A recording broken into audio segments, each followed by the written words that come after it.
নমস্কাৰ Assam competitive exam চেনেলটোলৈ আপোনালোক সকলোকে স্বাগতম জনাইছো মই নীলাক্ষী ডেকাই আজি মনটো বহুতে দুখিত হয় কি হৈ গল একেবাৰে ভাবিব নোৱাৰা ঘটনা হৈ গল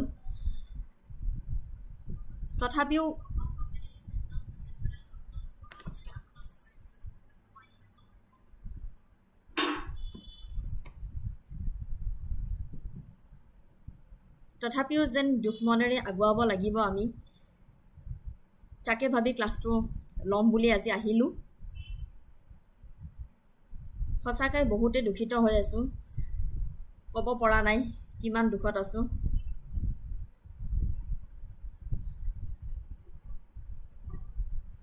আজি মই আপোনালোকৰ লগত ডিসকাশন কৰিবলৈ ওলাইছো অসমৰ সাম্প্ৰতিক ঘটনাৱলী আগষ্ট আৰু ছেপ্টেম্বৰ মাহৰ আগষ্টৰ কিছু অংশ বাকি আছিলে অসম কাৰেণ্ট এফেয়াৰ্স অসমৰ বহুখিনি বাকি আছিলে আগষ্ট মাহৰ সো সেইখিনি আপোনালোকৰ লগত ডিসকাশন কৰিম লগতে ছেপ্টেম্বৰ মাহৰখিনিও ডিসকাশন কৰিম আপোনালোকৰ লগত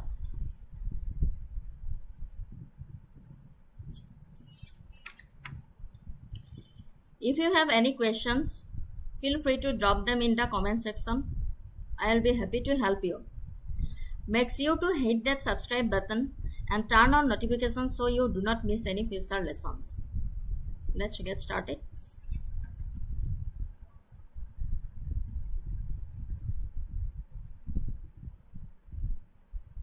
We always start the class with a beautiful quote.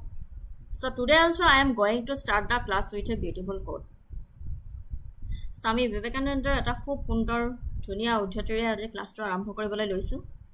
We wanted that education by which a character is formed, strength of mind is increased, the intellect is expanded, and by which one can stand on one's own feet.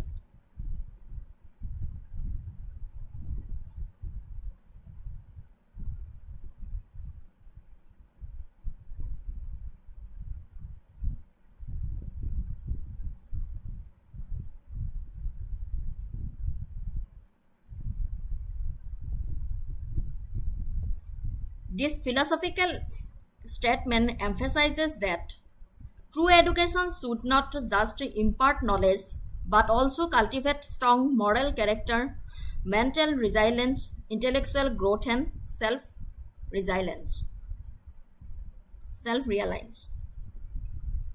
This philosophical statement emphasizes that true education should not just impart knowledge but also cultivate strong moral character, mental resilience, intellectual growth and self-reliance. বহুত ধুনীয়া সুন্দৰ coat হয় আজিৰ ক্লাছটোলৈ গৈছো topic lifestyle, environmental and genetic factors in infertility, a study from Assam.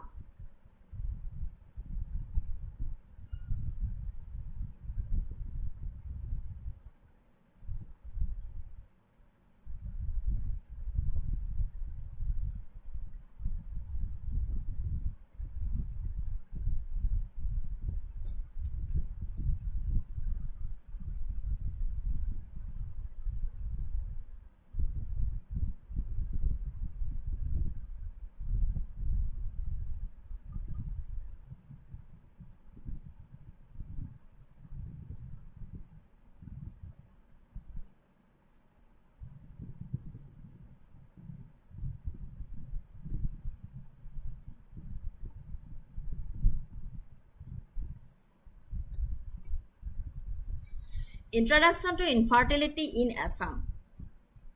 Infertility is a condition defined as the inability to achieve a pregnancy after 12 months or more of regular unprotected sexual intercourse.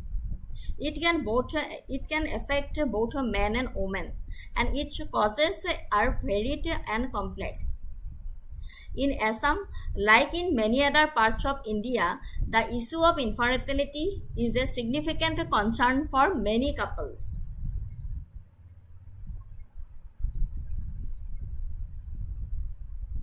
Suman Bora, ma'am, no voice. কিয় ভয়েসৰ problem পাইছা নেকি ভয়েসটো পুৰা দিয়া আছে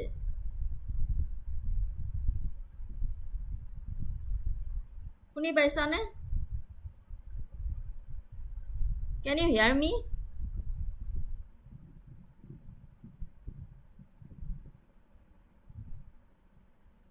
Suman Bora Can you hear me now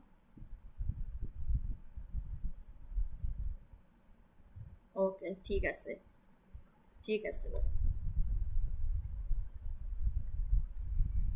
ঠিক আছে good evening ma'am কি কবা আৰু কি যে হৈ গল এইবোৰ সঁচাকে মানে কব পৰা নাই মানে ঠিক আছে শুনি নাপালে কবা হা While the total fertility rate in Assam has been declining and is currently below the national average, this doesn't mean that infertility is not an issue. The decline in TFR is a result of various factors including increased education, family planning and changing social dynamics. However, a significant number of couples in the state still struggle with the infertility and it has a profound emotional, social and financial impact.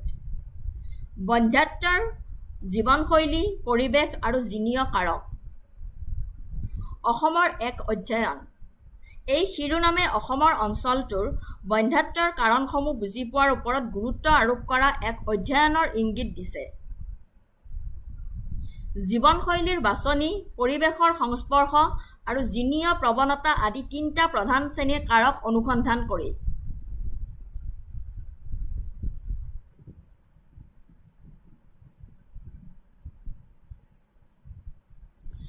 জীৱনশৈলীৰ কাৰক হৈছে ব্যক্তিগত পছন্দ আৰু অভ্যাস যিয়ে প্ৰজনন ক্ষমতাত প্ৰভাৱ পেলাব পাৰে এইবোৰ পৰিৱৰ্তনযোগ্য বুলি গণ্য কৰা হৈছে অৰ্থাৎ প্ৰজনন স্বাস্থ্য উন্নত কৰিবলৈ ইয়াক সলনি কৰিব পাৰি অসমৰ পৰা এক অধ্যয়নৰ প্ৰেক্ষাপটত ইয়াৰ ভিতৰত আছে যে ধূমপান সেৱনে পুৰুষৰ Excuse me.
ক্ষমা খুজিছো লাইটৰ বিচ্যুতিৰ বাবে অকমান অবিয়াছকৈ কাম নকৰা হৈ গল সো অকমান ৰখি দিব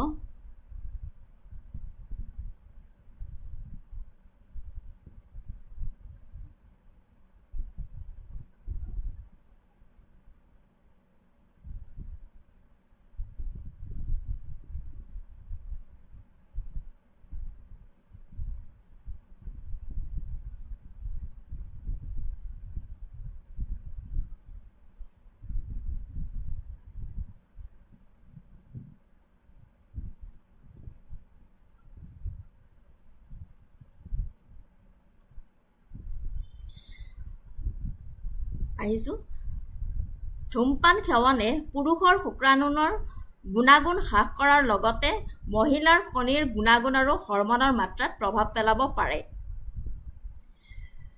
তাৰ পিছত সেকেন্ড পইণ্টটো মদ্যপান অত্যাধিক মদ্যপানৰ সৈতে বীৰ্যৰ গুণাগুণ হ্ৰাস আৰু ডিম্বাণু নিঃসৰণৰ সমস্যা জড়িত হৈ আছে আজিকালি কমন প্ৰব্লেম হয় এইবোৰ খাদ্য আৰু শৰীৰৰ ওজন অতিৰিক্ত ওজন আৰু কম ওজন দুইটাই হৰমনৰ ভাৰসাম্য বিঘ্নিত কৰিব পাৰে যাৰ ফলত প্ৰজনন ক্ষমতাত প্ৰভাৱ পৰে আৰু বেয়া খাদ্যও পুষ্টিকৰ উৎপাদনৰ অভাৱত অৰিহণা যোগাব পাৰে নেক্সট পইণ্ট আহিলে মানসিক চাপ উচ্চ মাত্ৰাৰ মানসিক চাপে শৰীৰৰ হৰমন সংকেতত বাধা দিব পাৰে যিবোৰ প্ৰজনন বাবে অতি গুৰুত্বপূৰ্ণ হয় বুলি ক'ব পাৰি বয়স জীৱনশৈলী পছন্দ নহ'লেও এজন ব্যক্তিয়ে কেৰিয়াৰ বা অন্যান্য কাৰণত সন্তান জন্ম দিয়াত পলম কৰাৰ সিদ্ধান্তটো এটা জীৱনশৈলীৰ ধাৰা যিয়ে প্ৰজনন ক্ষমতাত যথেষ্ট প্ৰভাৱ পেলায় কিয়নো বয়সৰ লগে লগে কণী আৰু শুক্ৰাণুৰ গুণগত মান হ্ৰাস পায় পৰিৱেশ কাৰক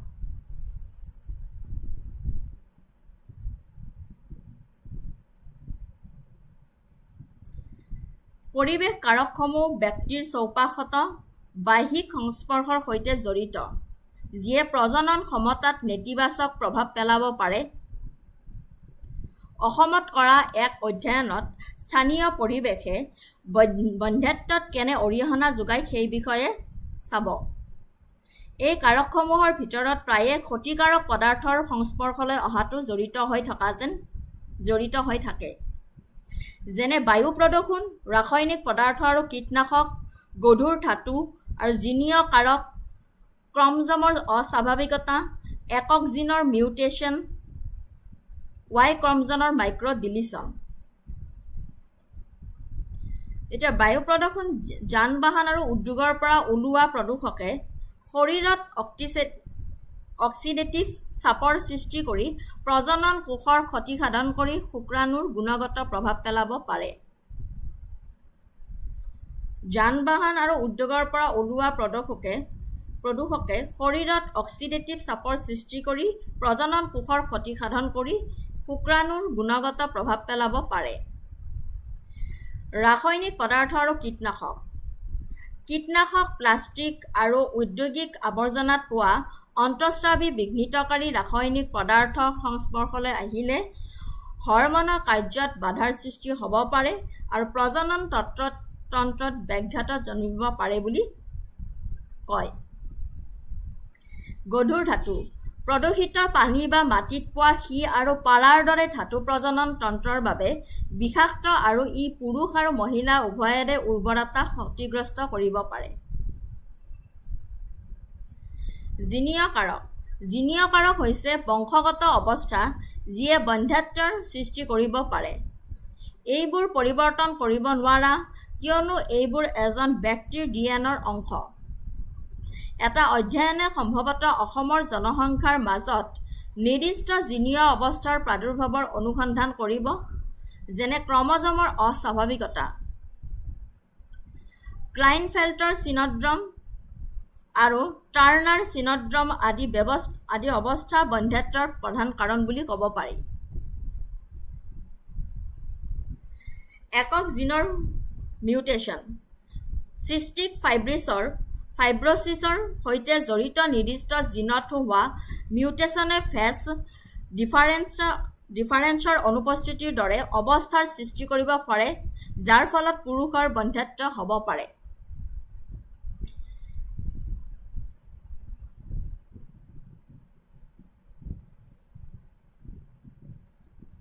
Y ক্ৰমজমৰ মাইক্ৰ ডিলিশ্যন শুক্ৰাণু উৎপাদনৰ অপৰিহাৰ্য Y ক্ৰমজমৰ কিছুমান অংশ নোহোৱা হ'ব পাৰে এই মাইক্ৰ ডিলিশ্যনৰ ফলত পুৰুষৰ শুক্ৰাণু নাথাকে বা শুক্ৰাণুৰ সংখ্যা অতি কম হ'ব পাৰে ইংলিছত এক্সপ্লেনেশ্যন বহুত ভালকৈ দিছোঁ আপোনালোকে পঢ়ি চালে বুজি পাব মই অসমীয়াতে বুজাই দিছোঁ মুঠৰ ওপৰত ক'ব গ'লে বন্ধ্যাত্বৰ জীৱনশৈলী পৰিৱেশ আৰু জিনীয় কাৰক অসমৰ পৰা এক অধ্যয়ন এই বন্ধ্যাত্বটোৰ কাৰণসমূহ বুজি পোৱাৰ ওপৰত লৈছিলে আৰু জীৱনশৈলীৰ বাছনি পৰিৱেশৰ সংস্পৰ্শ আৰু জিনীয় প্ৰৱণতা আদি কেনেকৈ কেইটা শ্ৰেণীত ভগাব পাৰি এইবোৰ অনুসন্ধান কৰি কেনে অসমৰ পৰা এক অধ্যয়ন উলিয়াইছে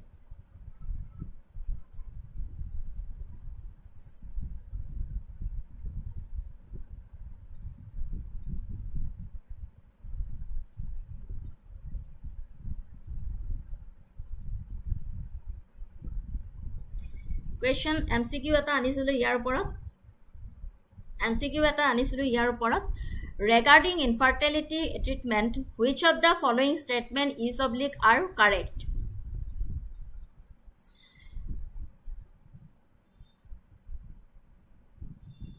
Intrauterine insemination is a less invasive procedure than in vitro fertilization. ICSI is a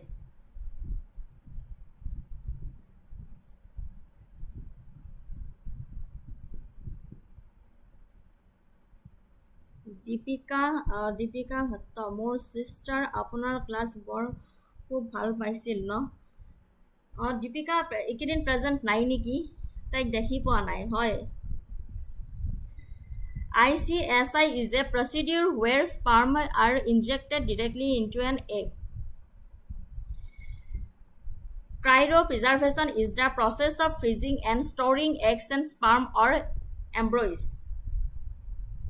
Regarding infertility treatment, which of the following statement is oblique are correct? কোনটো অপশন কারেক্ট হয় চাও আহক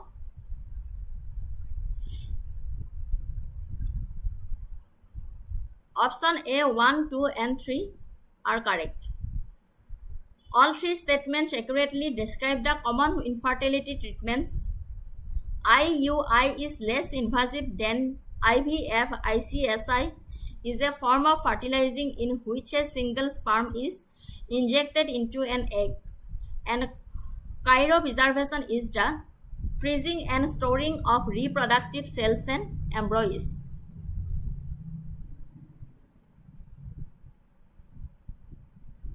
তিনিটা স্টেটমেন্টে কারেক্ট হয় এক্সপ্লেনেশন দি দিছো কিহৰ কাৰণে কারেক্ট হয় moving to the next topic Regional Center of Excellence for Maritime Training at Bogibil, Dibrugarh. Regional Center of Excellence for Maritime Training at Bogibil, Dibrugarh. August মাহৰ কারেন্ট এফেয়ার হয় আপোনালোকে নিশ্চয় পঢ়িছে সাগে The Maritime Skills Hub in Dibrugarh is a planned regional center of excellence for maritime training being established by the Indian government. The initiative aims to provide advanced certified maritime training to the youth of the Northeast, boosting employment and integrating the region into India's growing inland waterways and maritime economy. Introduction. The Maritime Skills Hub in Dibrugarh, also known as the Regional Center of Excellence, is a flagship project of the Union Ministry of Ports, Shipping and Waterways. With an estimate cost of Rs 188 crore, this center is a part of broader national strategy to develop India's inland waterways and position the country as a global maritime powerhouse. Dibrugarhৰ বগীবিলত সামুদ্ৰিক প্ৰশিক্ষণৰ বাবে আঞ্চলিক উৎকৰ্ষতা কেন্দ্ৰ হৈছে ভাৰত চৰকাৰে বিশেষকৈ উত্তৰ পূবৰ যুৱক যুৱতীসকলক ক্ৰমবৰ্ধমান সামুদ্ৰিক উদ্যোগৰ বাবে দক্ষতাৰে প্ৰশিক্ষণ আৰু সজ্জিত কৰাৰ বাবে প্ৰতিষ্ঠা কৰা এক নতুন প্ৰতিষ্ঠান বুজি পাইছে ডিব্ৰুগড়ৰ বগীবিলত সামুদ্ৰিক প্ৰশিক্ষণৰ বাবে আঞ্চলিক উৎকৰ্ষতা কেন্দ্ৰ RCOE হৈছে ভাৰত চৰকাৰে বিশেষকৈ উত্তৰ পূবৰ যুৱক যুৱতীসকলক ক্ৰমবৰ্ধমান সামুদ্ৰিক উদ্যোগৰ বাবে দক্ষতাৰে প্ৰশিক্ষণ আৰু সজ্জিত কৰাৰ বাবে প্ৰতিষ্ঠা কৰা এক নতুন প্ৰতিষ্ঠান ইয়াৰ লক্ষ্য হৈছে আভ্যন্তৰীণ জল পৰিবহণ খণ্ডত দক্ষ কৰ্মীৰ অভাৱ দূৰীভূত কৰা আভ্যন্তৰীণ জলপথ উন্নয়ন আৰু উত্তৰ পূবক সামুদ্ৰিক বাণিজ্য আৰু বাণিজ্যৰ এক প্ৰধান কেন্দ্ৰলৈ ৰূপান্তৰিত কৰাৰ চৰকাৰৰ বহল দৃষ্টিভংগীৰ অংশ হিচাপে এই কেন্দ্ৰটো লোৱা হৈছে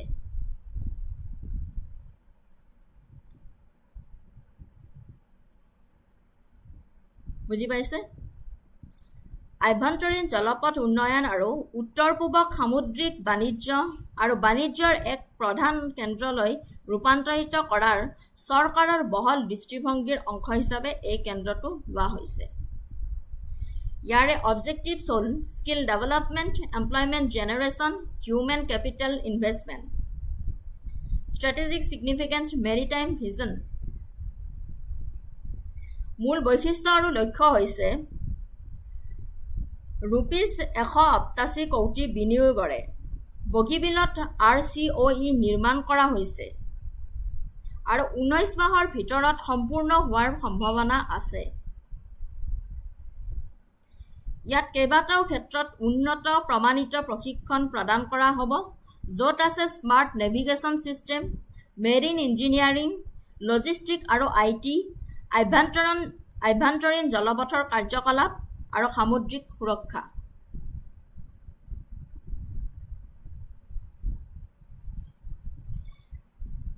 ₹188 crore বিনিয়োগৰে বগীবিলত RCOE নিৰ্মাণ কৰা হৈছে আৰু 19 মাহৰ ভিতৰত সম্পূৰ্ণ হোৱাৰ সম্ভাৱনা আছে বুলি চৰকাৰে কৈছে।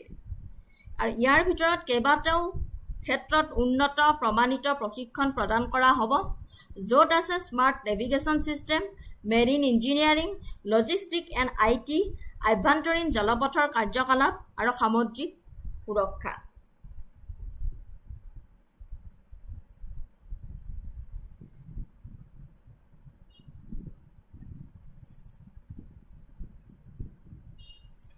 এই কেন্দ্ৰটোৱে গুৱাহাটীৰ বৰ্তমানৰ সামুদ্ৰিক দক্ষতা বিকাশ কেন্দ্ৰৰ পৰিপূৰক হ'ব আৰু একেলগে আগন্তুক দশকত উত্তৰ পূবৰ 50,000ৰো অধিক যুৱক-যুৱতীক প্ৰশিক্ষণ দিয়াৰ আশা কৰা হৈছে। ৰাষ্ট্ৰীয় মানদণ্ড পূৰণ কৰাটো নিশ্চিত কৰিবলৈ এই প্ৰশিক্ষণ আভ্যন্তৰীণ জাহাজ আইন 2021ৰ সৈতে মিলে।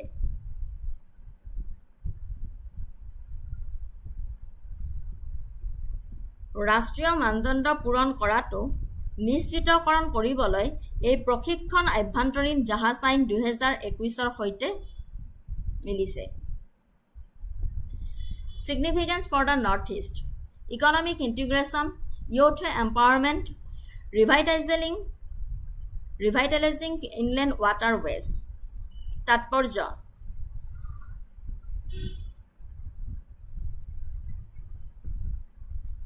RCOE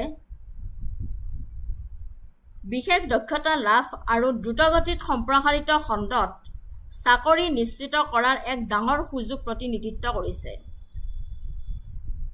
এই কেন্দ্ৰটোৱে প্ৰশিক্ষণ, গৱেষণা আৰু সামৰ্থ্য গঢ়ি তোলাৰ কেন্দ্ৰ হিচাপে কাম কৰিব। উদ্যোগৰ দ্বাৰা স্বীকৃতিপ্ৰাপ্ত প্ৰমাণপত্ৰ প্ৰদান কৰি ই বন্দৰ ব্যৱস্থাপনা, জাহাজ পৰিচালনা আৰু টাৰ্মিনেল ৰক্ষণাবেক্ষণৰ দৰে ক্ষেত্ৰত নিয়োগৰ পথ সৃষ্টি কৰিব। এই পদক্ষেপে কেৱল কৰ্মসংস্থাপনৰ সৃষ্টি কৰাই নহয়, ৰাষ্ট্ৰীয় আৰু আন্তঃৰাষ্ট্ৰীয় বাণিজ্য পথৰ সৈতে উত্তৰ পূব অঞ্চলৰ অৰ্থনৈতিক সংহতিতো সহায় কৰিব বুলি কৈছে।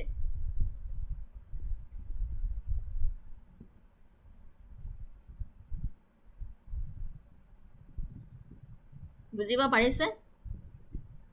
এই পদক্ষেপটোৱে কেৱল কৰ্মসংস্থাপনৰ সৃষ্টি কৰাই নহয়, ৰাষ্ট্ৰীয় আৰু আন্তঃৰাষ্ট্ৰীয় বাণিজ্য পথৰ সৈতে উত্তৰ পূব অঞ্চলৰ অৰ্থনৈতিক সংহতিতো সহায় কৰিব বুলি কোৱা হৈছে।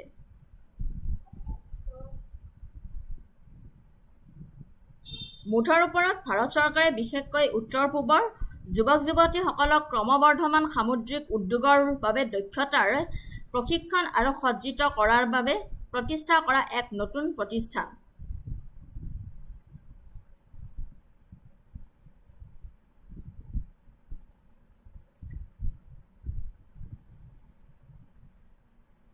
Broader impact: The establishment of the Maritime Skills Hub in Dibrugarh is more than just a training facility.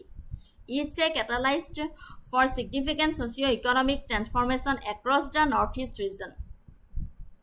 Its broader impacts include regional economic rejuvenation, social empowerment and skill building, integration with national and global economics, technological advancement.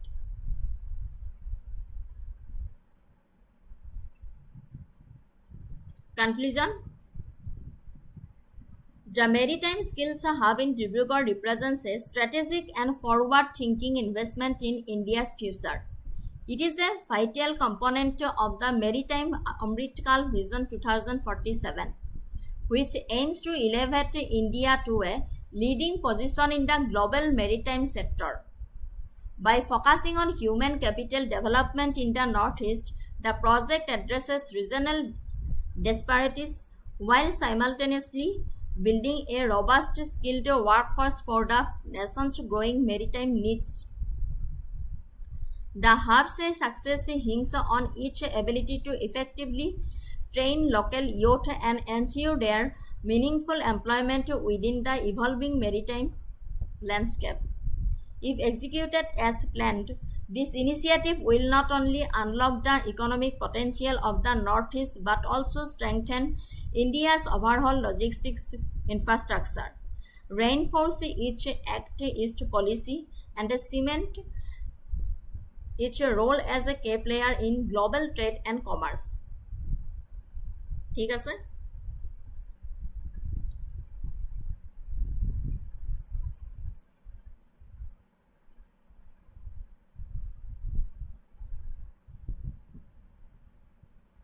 MCQ. Consider the following statements regarding the Maritime Skills Hub in Dibrugarh. It is a regional center of excellence being established by the Ministry of Ports, Shipping and Waterways. The primary objectives of the hub is to provide training in inland waterways and maritime engineering to the youth of the Northeast. The project aligns with the Atmanirbhar Bharat initiative and is a part of the long-term Maritime Amritkal Vision 2047. Which of the statements given above is are correct?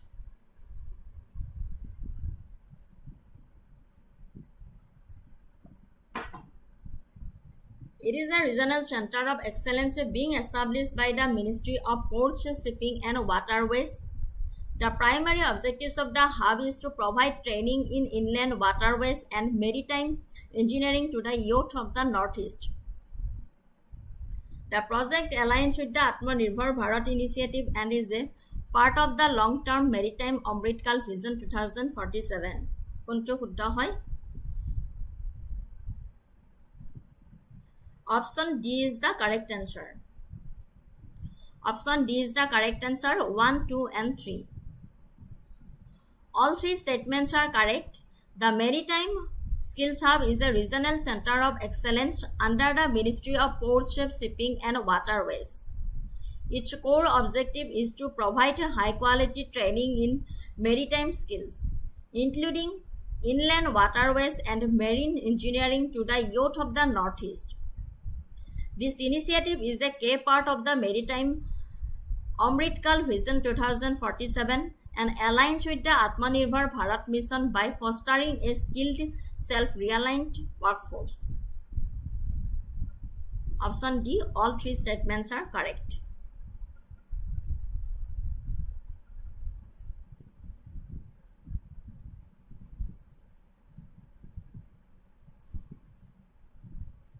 Next, আৰু এটা question আনিছিলো.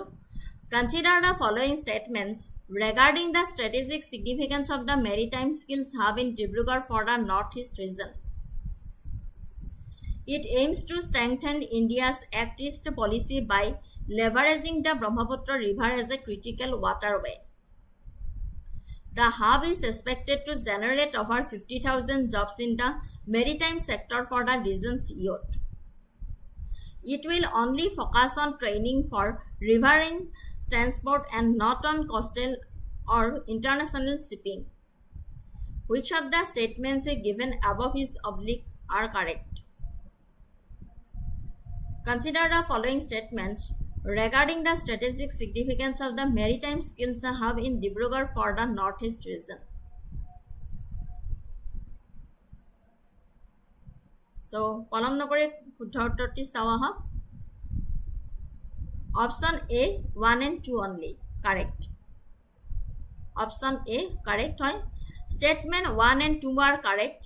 The hub is a crucial component of India's Act East policy, as it leverages of the Brahmaputra River to enhance trade and connectivity with neighboring countries. The government has projected the creation of over 50,000 jobs in the maritime sector for the region's youth as a direct result of such initiatives. Statement 3 is incorrect because the training will include skills relevant to coastal and international shipping, not just riverine transport, to provide a wide range of career opportunities.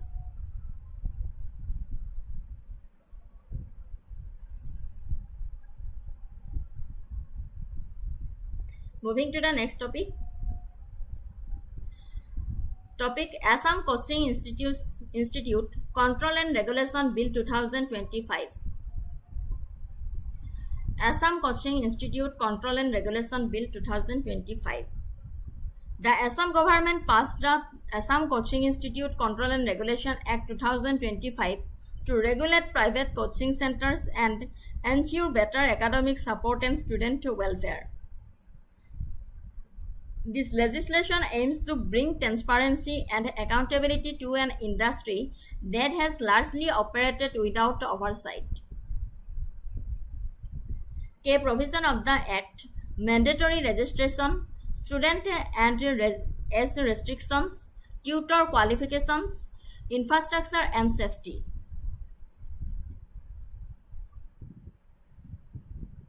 Fee and course transparency, prohibition of misleading advertisement, student welfare and mental health, inclusivity, and secure clearance.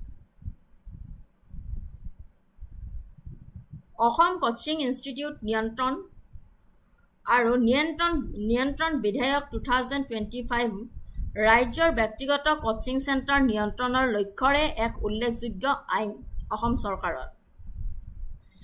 এই বিধেয়কখনৰ প্ৰধান উদ্দেশ্য হৈছে বহু ছাত্ৰ-ছাত্ৰীৰ শৈক্ষিক যাত্ৰাৰ এক গুৰুত্বপূৰ্ণ অংশ প্ৰশিক্ষক খণ্ডলৈ জবাবদিহিতা, স্বচ্ছতা আৰু উচ্চ মানদণ্ড অনা।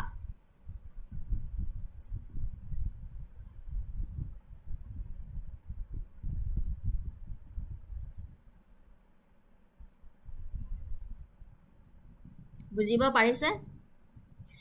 অসম কোচিং ইনষ্টিটিউট নিয়ন্ত্ৰণ আৰু নিয়ন্ত্ৰক বিধেয়ক 2025 ৰাজ্যৰ ব্যক্তিগত কোচিং চেণ্টাৰ নিয়ন্ত্ৰণৰ লক্ষ্যৰে এক উল্লেখযোগ্য আইন অসম চৰকাৰৰ।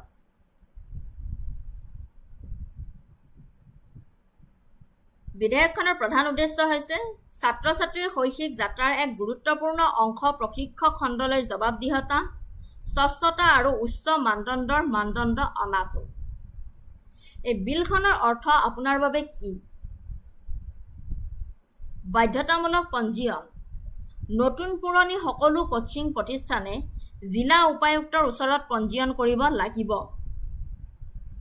অৰ্থাৎ আপুনি যোগদান কৰাৰ কথা চিন্তা কৰা প্ৰতিষ্ঠান এটা চৰকাৰৰ ৰাডাৰৰ অধীনত থাকিব আৰু ইয়াৰ বাবে নিয়মৰ গোট মানি চলিব লাগিব বুলি কৈছে। বয়স আৰু নামভৰ্তিৰ বাধা। বিধেয়কখনত উল্লেখ কৰা আছে যে কোচিং ইনষ্টিটিউটসমূহে 16 বছৰৰ তলৰ বা মাধ্যমিক বিদ্যালয়ৰ শিক্ষা সম্পূৰ্ণ নকৰা ছাত্ৰ-ছাত্ৰীক নামভৰ্তি কৰাত বাধা আৰোপ কৰিছে। লগতে উল্লেখ কৰিছে যে এজন ছাত্ৰৰ নিয়মীয়া বিদ্যালয়ৰ সময়ত কোচিং ক্লাছ অনুষ্ঠিত কৰিব নোৱাৰিব। ইয়াৰ উদ্দেশ্য হৈছে যাতে কোচিঙে আনুষ্ঠানিক স্কুলীয়া শিক্ষাত বাধা দিব নোৱাৰে। অৰ্হতা সম্পন্ন টিউটৰ। বিধেয়কখনত উল্লেখ কৰিছে যে কোচিং ইনষ্টিটিউটৰ সকলো টিউটৰ স্নাতক ডিগ্ৰী লাভৰ ন্যূনতম অৰ্হতা থাকিব লাগিব। প্ৰশিক্ষক প্ৰদান কৰা শিক্ষকসকল যাতে শৈক্ষিকভাৱে যোগ্যতা অৰ্জন কৰে তাৰ বাবে এইটো এটা গুৰুত্বপূৰ্ণ পদক্ষেপ লৈছে।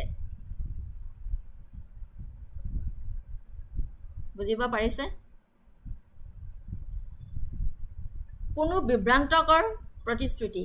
কোচিং চেণ্টাৰসমূহে ছাত্ৰ-ছাত্ৰীক আকৰ্ষণ কৰিবলৈ ৰেংক বা ভাল নম্বৰৰ বিষয়ে বিভ্ৰান্তকাৰৰ প্ৰতিশ্ৰুতি বা নিশ্চয়তা দিব নোৱাৰিব। আকাংক্ষীসকলক ভুৱা বিজ্ঞাপন আৰু অবাস্তৱ দাবীৰ পৰা ৰক্ষা কৰাৰ বাবে এইটো এটা ডাঙৰ ব্যৱস্থা চৰকাৰে হাতত লৈছে।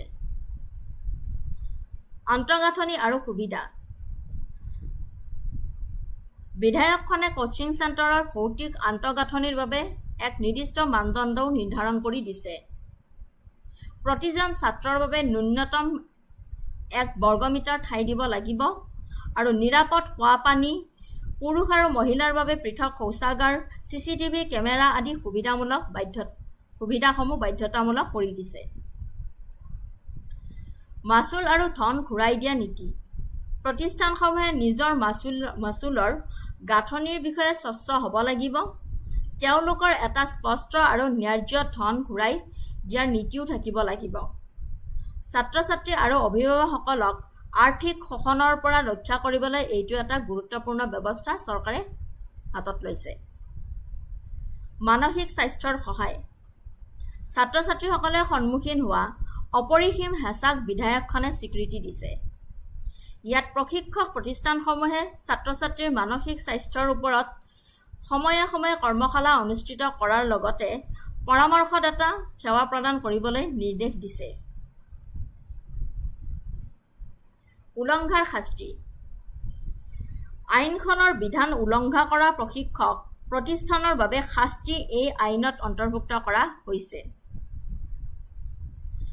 প্ৰথম অপৰাধৰ বাবে 50 লাখ টকাৰ জৰিমনা বিহা হ'ব আৰু 1 লাখ টকা জাপি দিব পাৰে আৰু পৰৱৰ্তী অপৰাধৰ বাবে পঞ্জীয়নখন বাতিল কৰি দিব পাৰে।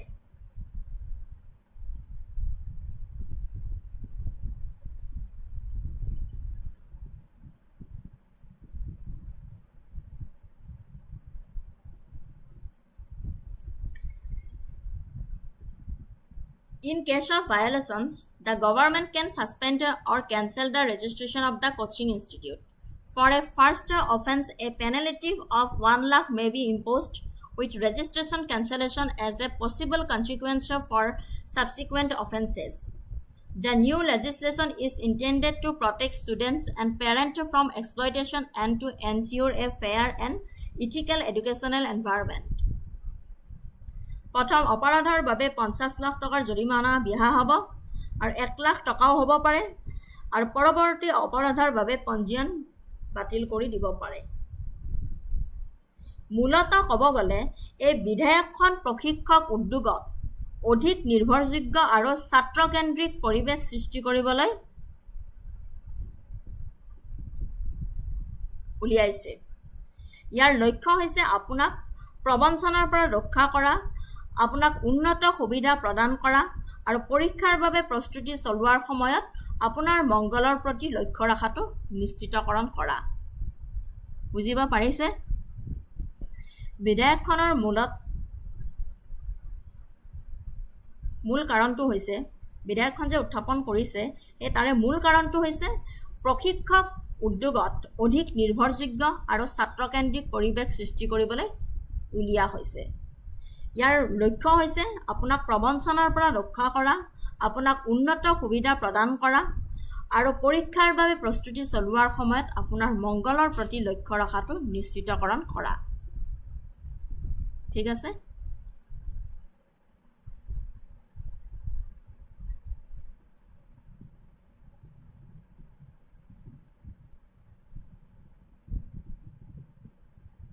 কিবা অসুবিধা পালে প্লিজ জনাব আপোনালোকে। Consider the following statements regarding the Assam Coaching Institute Control and Regulation Act 2025. The Act mandates that all private coaching centers must register with the district authority and this registration must be renewed annually. Second statement kudise apunak coaching centers are prohibited from enrolling students who are under 16 years of age or have not yet completed their secondary school examination. Third statement kudise apunar the act requires that tutors employed at this institute must possess a minimum qualification of graduation. Statement 4 kudise apunar the law restricts misleading advertisement but doesn't impose a penalty for guaranteeing ranks in competitive examination. Which of the statements given above is oblique are correct?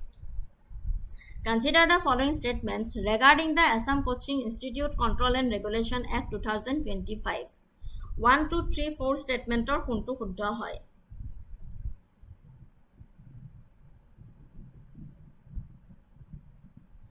Correct answer hol option B 2 and 3 only. Statement 1 2 this is incorrect. The registration is valid for 2 years not annually. Statement 2 to shuddha hoy. The Act explicitly prohibits the enrollment of students under 16 or those who have not completed their secondary school exams. Statement 3 to correct hoy. The Act specifies that tutors must have a minimum qualification of graduation. Statement 4 to incorrect hoy. The Act strictly prohibits false promises and guarantees of ranks and imposing a penalty is part of its enforcement mechanisms.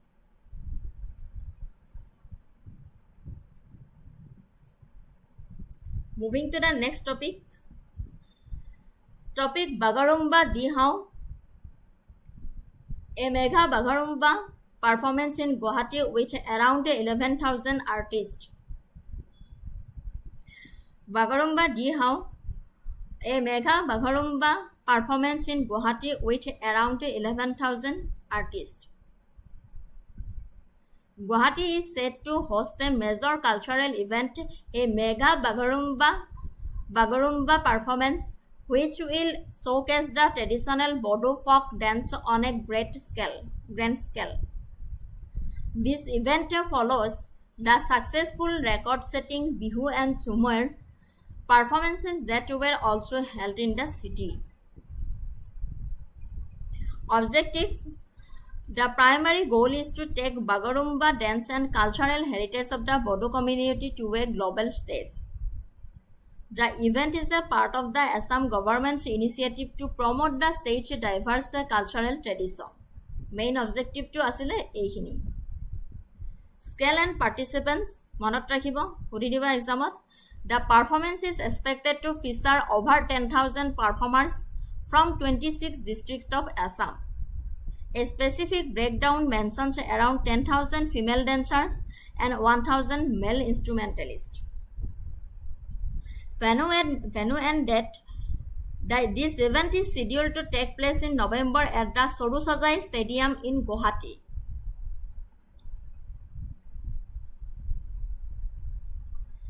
Venue and date. This event is scheduled to take place in November at the Soru Sajai Stadium in Guwahati. And preparations. An expert committee chaired by the Cultural Affairs Minister has been actively preparing for the event. The preparations include arranging costumes, instruments, and selecting master trainers to ensure a synchronized and impactful performance. Significance. Bagurumba, often called the dance of butterflies, is a significant part of the Bodo community's cultural identity.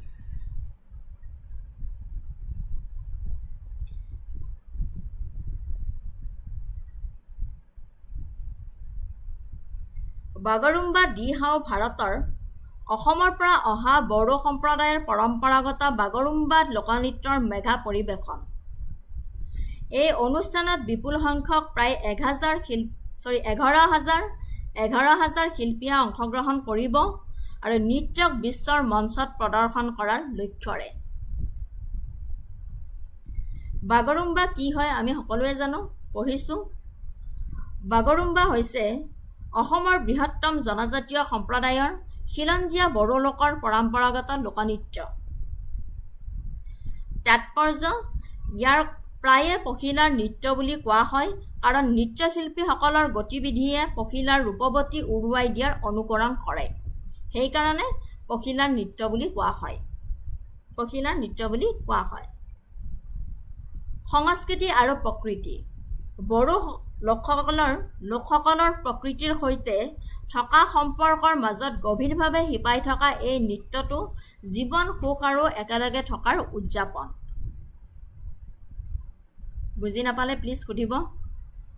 পৰিৱেশন: পৰম্পৰাগতভাৱে ৰঙীন বড়ো সাজ পোছাক পিন্ধা মহিলাসকল যেনে দখনা, জুমগ্ৰা আৰু আৰুনাই পৰিৱেশন কৰে আৰু ইয়াৰ লগত পুৰুষ সংগীতজ্ঞসকলে পৰম্পৰাগত বাদ্যযন্ত্ৰ যেনে খাম, ঢোল, চিফুং বাহি আৰু চেৰজা নামৰ এবিধ নমস্কাৰ বাদ্যযন্ত্ৰ বজায়। এতিয়া বাগৰুম্বা দিহাও কিনো? বাগৰুম্বা দিহাওৰ অৰ্থ হৈছে এটা বড়ো শব্দ যাৰ অনুবাদ কৰা হৈছে ঐক্য বা একেলগে আহা। গতিকে বাগৰুম্বা দিহাওৰ আক্ষৰিক অৰ্থ হ'ল ঐক্যত বাগৰুম্বা। বুজিব পাৰিছে?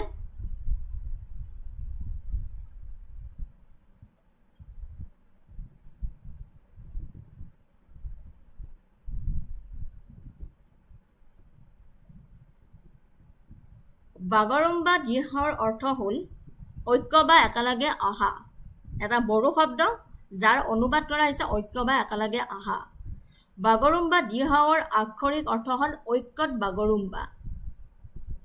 ইয়াৰ উদ্দেশ্য হৈছে বড়ো জনগোষ্ঠীৰ চহকী সাংস্কৃতিক ঐতিহ্যৰ প্ৰসাৰৰ বাবে অসম চৰকাৰে লোৱা এক পদক্ষেপ হিচাপে মেঘা পাৰফৰ্মেন্স।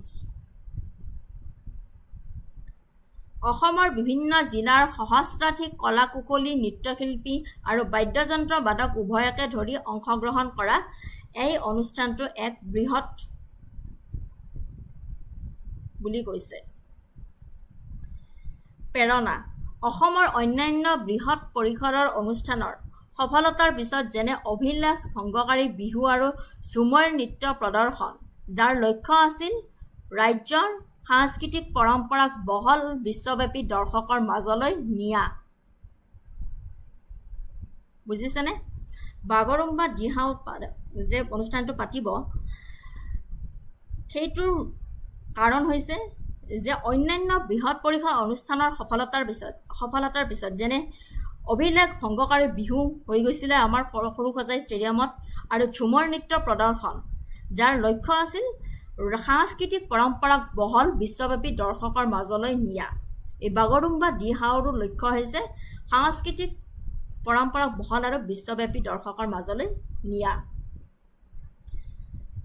মুঠতে বাগৰুম্বা দিহাও হৈছে এটা প্ৰিয় বড়ো লোকনৃত্যক ৰাষ্ট্ৰীয় আৰু আন্তঃৰাষ্ট্ৰীয় প্ৰাধান্যলৈ উন্নতি কৰাৰ বাবে ডিজাইন কৰা এক ভৱিষ্যত প্ৰিয় অনুষ্ঠান, সমাজৰ সংস্কৃতি আৰু ঐতিহ্যক অভূতপূৰ্ব পৰিসৰত উদযাপন কৰা। বুজিছেনে? এটা প্ৰিয় বড়ো লোকনৃত্যক ৰাষ্ট্ৰীয় আৰু আন্তঃৰাষ্ট্ৰীয় প্ৰাধান্যলৈ উন্নতি কৰাৰ বাবে ডিজাইন কৰা এক ভৱিষ্যত প্ৰিয় অনুষ্ঠান, সমাজৰ সংস্কৃতি আৰু ঐতিহ্যক অভূতপূৰ্ব পৰিসৰত উদযাপন কৰিবৰ কাৰণে।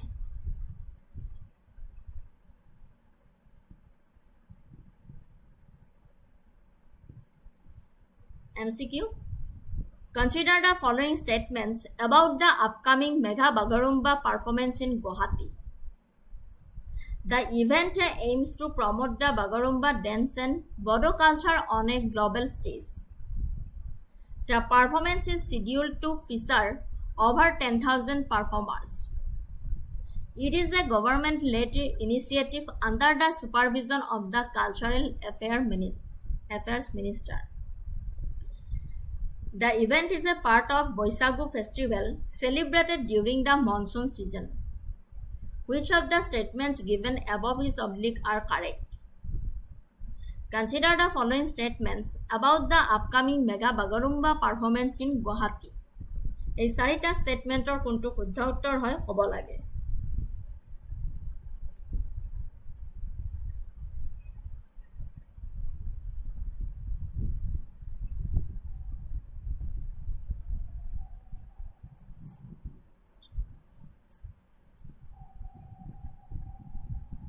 Option B is the correct answer.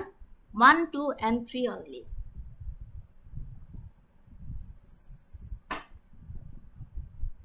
Statement 1 is correct. Because the objectives of the event is to promote Bagurumba on a global stage.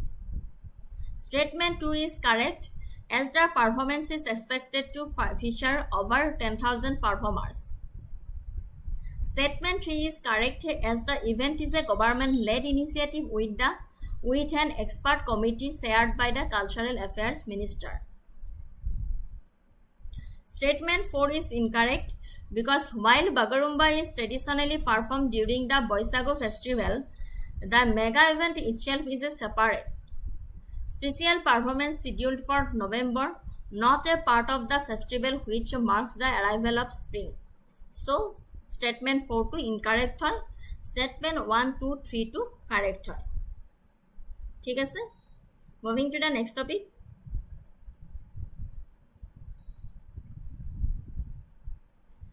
Topic: naming of Guwahati's longest flyover after Maharaja Prithu, honoring Assam's historical legacy. Naming of Guwahati's longest flyover after Maharaja Prithu, honoring Assam's historical legacy. Maharaja Prithu কোন হয় আপোনালোকে পঢ়িছে সকলোৱে জানো Maharaja Prithu a legendary king of Kamrupa.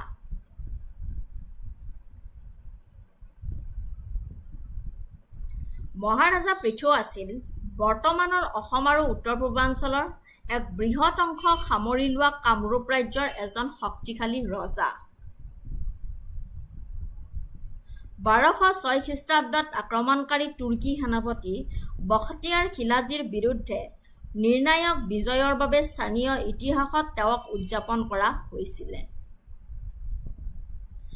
Maharaja Prithu, also known as Raja Prithu or Vishwa Vasundhara Deva, was a king of the Kamrupa kingdom in present day of Assam, who is believed to have reigned in the late 12th and early 13th centuries. He is not as well known in mainstream Indian history as some other figures, but his legacy is gaining renewed attention in Assam for his military powers and role of defending the region from foreign invaders. Prithu is primarily celebrated for his decisive victory over Turco-Afghan invader Bakhtiyar Khilaji in 1206 খ্ৰীষ্টাব্দ Khilaji, famous for destroying the great centers of learning like Nalanda and Vikramashila, had attempted to invade Kamrupa after conquering Bengal.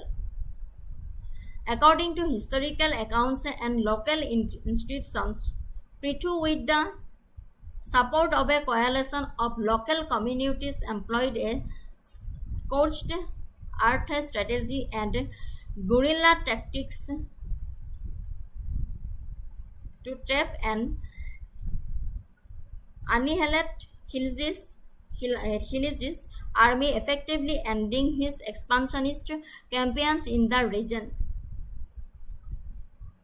He is also credited with the resisting another invasion of Ghiyasuddin Iwas Shah in 1226.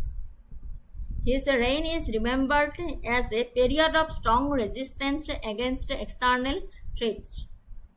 He was eventually defeated and killed in a battle against Nasiruddin Muhammad in 1228. But according to some accounts, he chose to end his own life rather than surrender.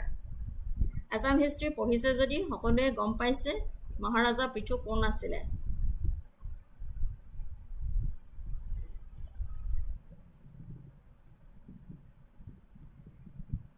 Nalanda আৰু বিক্ৰমশিলা বিশ্ববিদ্যালয় ধ্বংস কৰাৰ বাবে পৰিচিত খিলজীয়ে তিব্বত অভিমুখে যাত্ৰা কৰি থকা অৱস্থাত পৃথুৰ সৈন্যই কামৰূপ ভূখণ্ডত থকা তেওঁৰ সৈন্যবাহিনীক সম্পূৰ্ণৰূপে নিঃশেষ কৰি পেলাইছিল এই বিজয়ক এক গুৰুত্বপূৰ্ণ পৰিঘটনা হিচাপে দেখা যায় যিয়ে অঞ্চলটোত আগতীয়াকৈ বিদেশী আক্ৰমণ ৰোধ কৰিছিল আৰু ইয়াৰ অন্যান্য সাংস্কৃতিক পৰিচয় ৰক্ষা কৰিছিল ঠিক আছে মহাৰাজা পৃথুৰ বিষয়ে অকমান মনত পেলাই দিলো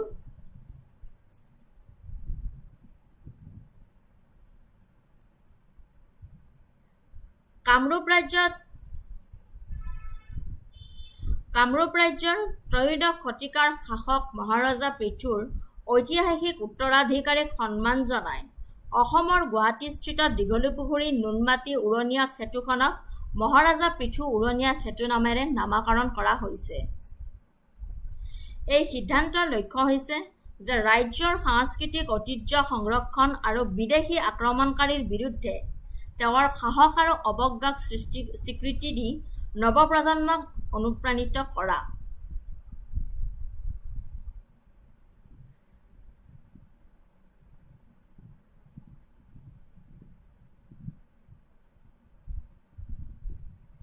The flyover named after Maharaja Prithu. The under construction Dighulipukhuri Nunmati flyover in Guwahati is being named Maharaja Prithu flyover. This is a significant decision as it will be longest flyover in northeast India, measuring over 5 kilometers.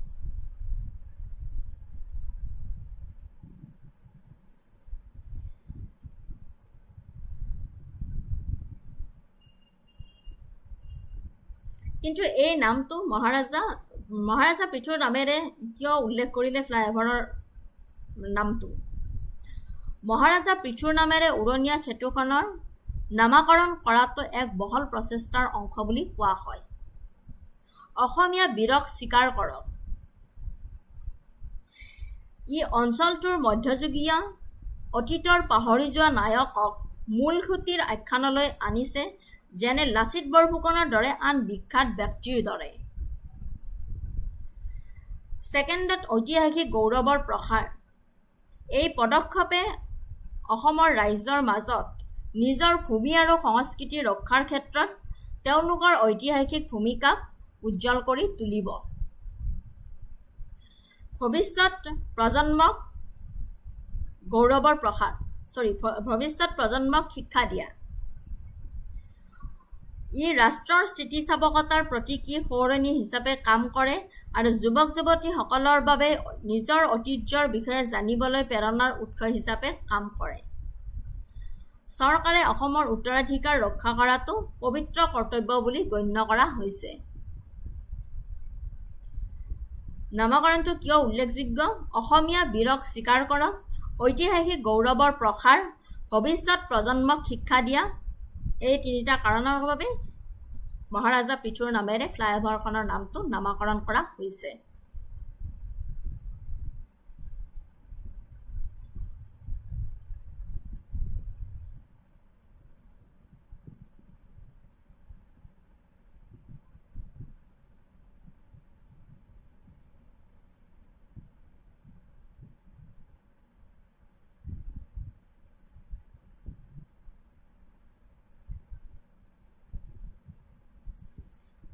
ইয়াৰ পৰা এটা MCQ আনিলো। Consider the following statements about the historical context of Maharaja Prithu. Statement 1 সুধিছে, he resisted invasions from Turco-Afghan rulers. Statement 2 সুধিছে, he was eventually defeated and killed by Nasiruddin Muhammad. Statement 3 সুধিছে, he is also known as Vishwa Vasundhara Deva. Which of the statements given above is oblique are correct? Consider the following statements about the historical context of Maharaja Prithu. 1 to 3 কোনটো statement শুদ্ধ হয়?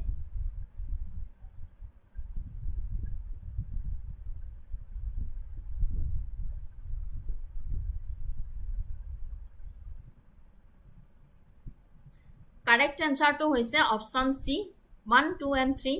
Statement তিনিটাই শুদ্ধ হয়। Statement 1 is correct. He resisted invasions from Turco-Afghan rulers, specifically Bakhtiyar Khilaji and Ghiyasuddin Iwaz Shah.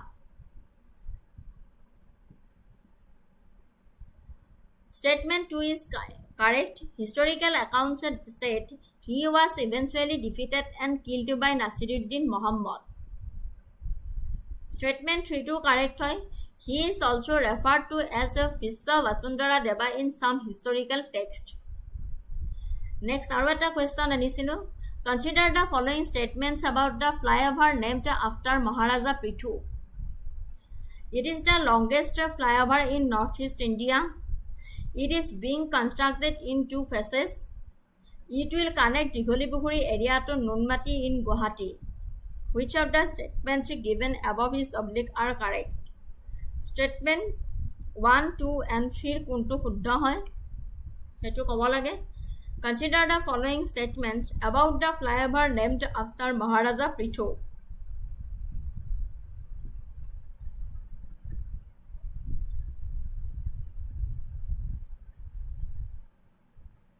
So correct answer to hoise option D 1, 2 and 3. Statement 1 to correct hoy Maharaja Prithu flyover will be the longest in Northeast India, measuring over 5 kilometers. Statement 2 is correct. The construction is planned to be completed in 2 phases. Statement 3 is correct. It will connect the Digolipukuri area to Nunmati in Guwahati. So 1, 2, 3 statement gote kita correct hoy. Option D is the correct answer. Moving to the next topic. Achuk Pahar joint firepower exercise by Indian Army's Spear Corps and ITBP in Arunachal Pradesh. Achuk Pahar joint firepower exercise by Indian Army Spear Corps and ITBP in Arunachal Pradesh. The Indian Army Spear Corps and the Indo-Tibetan Border Police recently conducted a joint firepower exercise called Achuk Pahar in Arunachal Pradesh. Date and location. The 4-day exercise took place from August 25 to 28, 2025. It was held in the central part of the Arunachal Pradesh in forward areas of the state.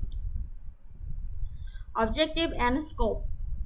The primary goal of Achuk Pahar was to validate the operational preparedness of both forces under simulated battlefield conditions. The exercise was designed to enhance interoperability, tactical coordination, and seamless communication.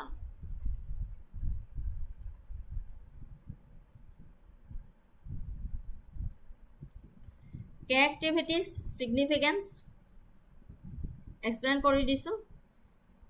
Achuk Pahar hoise Arunachal Pradeshot Bharatiya Senar Spear Corps and Bharat তিব্বতী সীমান্ত আৰক্ষী যৌথ অগ্নিশক্তিৰ অনুশীলন বুজিছে আচুক পাহাৰ হৈছে অৰুণাচল প্ৰদেশত ভাৰতীয় সেনাৰ স্পিয়াৰ কৰ্পছ আৰু ভাৰত তিব্বতী সীমান্ত আৰক্ষীৰ যৌথ অগ্নিশক্তিৰ অনুশীলন কোনে অংশগ্ৰহণ কৰিছিল ভাৰতীয় সেনাৰ স্পিয়াৰ কৰ্পছ আৰু ভাৰত তিব্বত সীমান্ত আৰক্ষী ITBP কি লক্ষ্য আছিল যে দুইটা বাহিনীৰ মাজত যুদ্ধৰ বাবে প্ৰস্তুতি আৰু কাৰ্যকাৰী সহযোগিতা পৰীক্ষা আৰু বৃদ্ধি কৰা সিনাৰ্জি বুলিলে দুইটা ভিন্ন সত্তাই একেলগে নিৰবিচ্ছিন্নভাৱে কাম কৰি এক উমৈহতীয়া লক্ষ্যত উপনীত হোৱাৰ ক্ষমতাক বুজায় এণ্ড ক'ত ঘটিল মধ্য অৰুণাচলৰ উচ্চতাৰ ভূখণ্ড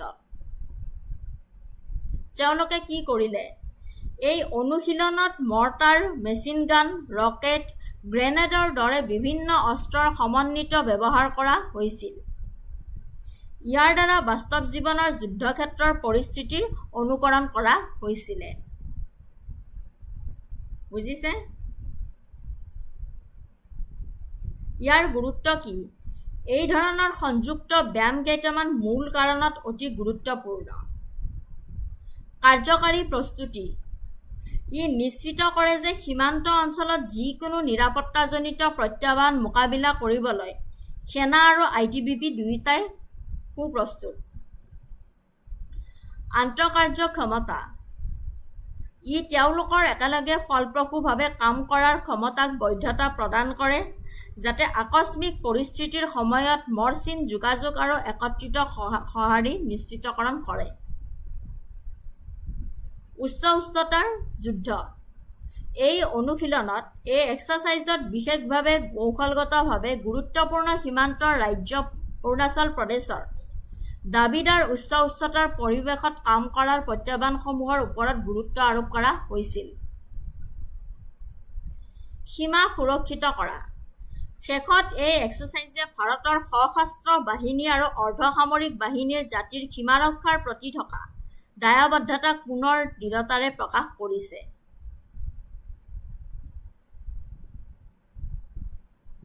সহজ ভাষাত ক'বলৈ গ'লে আশোক প্ৰহৰ আছিল এটা এক্সাৰচাইজ য'ত ভাৰতীয় সেনা আৰু ITBPয়ে একেলগে যুদ্ধ কৰাৰ অনুশীলন কৰিছিল যাতে অৰুণাচল প্ৰদেশৰ উচ্চতাৰ সীমান্ত অঞ্চলটোক সুৰক্ষিত কৰাৰ ক্ষেত্ৰত অধিক ফলপ্ৰসূ হয়।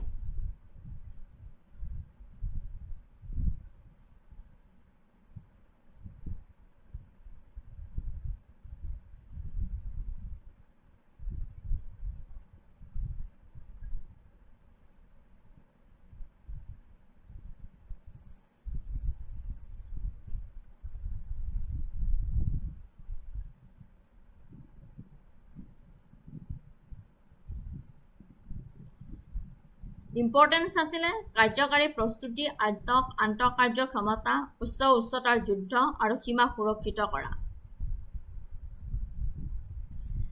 মূলতঃ ক'বলৈ গ'লে সহজ ভাষাত আশোক প্ৰহৰ হয়। আশোক প্ৰহৰ আছিলে এক অনুশীলন য'ত ভাৰতীয় সেনা আৰু ITBPয়ে একেলগে যুদ্ধ কৰাৰ অনুশীলন কৰিছিল যাতে অৰুণাচল প্ৰদেশৰ উচ্চতাৰ সীমান্ত অঞ্চলটোক সুৰক্ষিত কৰাৰ ক্ষেত্ৰত অধিক ফলপ্ৰসূ হয়।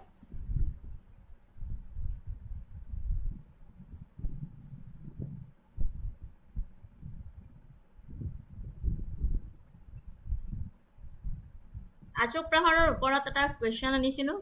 Consider the following statements regarding the Ashok Prahar joint exercise.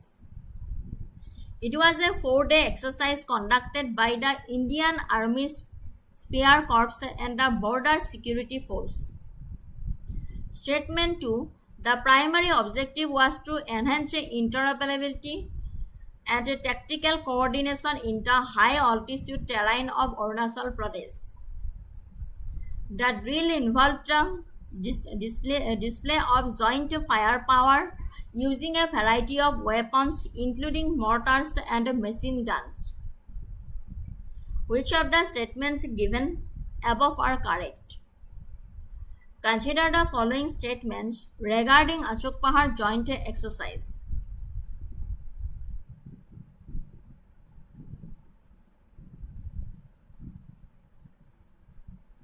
শুদ্ধ উত্তৰটি হ'ল option B 2 and 3 only. Statement 1 to incorrect because the exercise was conducted with the Indo-Tibetan Border Police আমি পঢ়িলো অলপ আগতে ITBP not the Border Security Force. Statement 2 to correct হয় as the primary objectives of Ashok Prahar was to enhance interoperability and tactical coordination between two forces. Statement 3 to correct হয় as the drill involved a joint firepower display using various weapons including mortars and machine guns. এইকাৰণে 1 statementৰ বাহিৰে 2 আৰু 3 টো শুদ্ধ হয়। Moving to the next topic.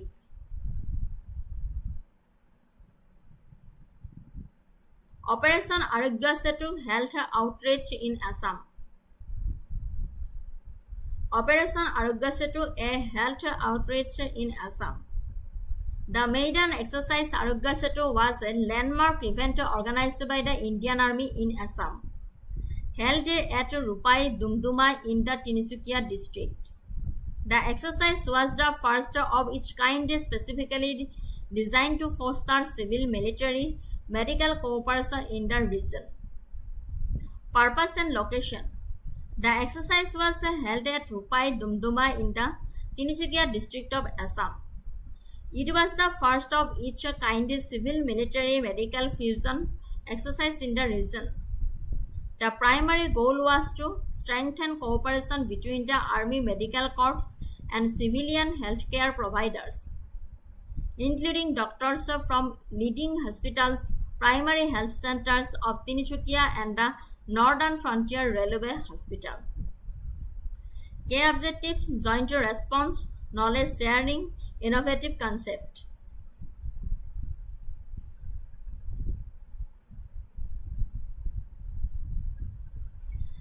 Significance. The exercise Aruget Setu holds a significant importance for several reasons. Pioneering initiative, enhanced disaster preparedness, knowledge and resource exchange, strengthening civil-military relations.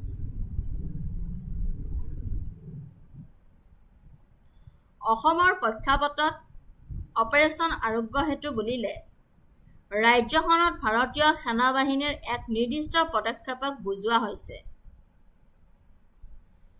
আৰু ই COVID-19 মহামাৰীৰ সময়ত ভাৰত চৰকাৰে প্ৰস্তুত কৰা ৰাষ্ট্ৰীয় আৰোগ্য সেতু মোবাইল এপতকৈ পৃথক বুলি কোৱা হৈছে।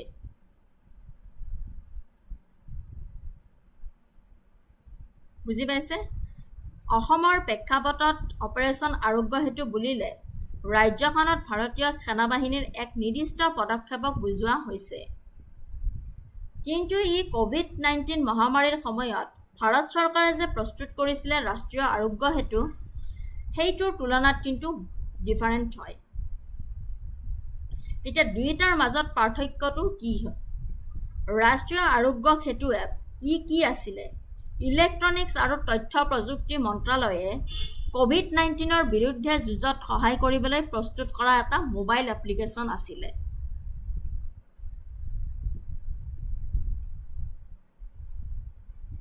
আৰু অপাৰেশ্যন আৰোগ্য সেতু অসম হৈছে অসমত ভাৰতীয় সেনাই আয়োজন কৰা এক অসামৰিক সামৰিক চিকিৎসা সংযোজন অনুশীলন। উদ্দেশ্য হৈছে অসমৰ তিনিচুকীয়া জিলাৰ সেনা চিকিৎসা কৰ্পছ আৰু অসামৰিক চিকিৎসা পেছাদাৰী চিকিৎসালয়, প্ৰাথমিক স্বাস্থ্য কেন্দ্ৰ আৰু ৰেলৱে চিকিৎসালয়ৰ মাজত সহযোগিতা আৰু সমন্বয় শক্তিশালী কৰাটোৱে আছিলে মূল উদ্দেশ্য অপাৰেশ্যন আৰোগ্য সেতু অসমৰ। মূল কেন্দ্ৰবিন্দু হৈছে সম্ভাৱ্য দুৰ্যোগ আৰু যুদ্ধ সদৃশ পৰিস্থিতিৰ বাবে প্ৰস্তুত চলাবলৈ এই অনুশীলনটো ডিজাইন কৰা হৈছিলে য'ত অসামৰিক আৰু সামৰিক চিকিৎসা ভাতৃত্ববোধসমূহে বৃহৎ পৰিসৰৰ ক্ষতিগ্ৰস্ত লোকক খালী কৰা আৰু অন্যান্য চিকিৎসা সহায়ৰ বাবে কেনেকৈ একেলগে কাম কৰিব পাৰে সেই বিষয়ে গুৰুত্ব আৰোপ কৰা হৈছে।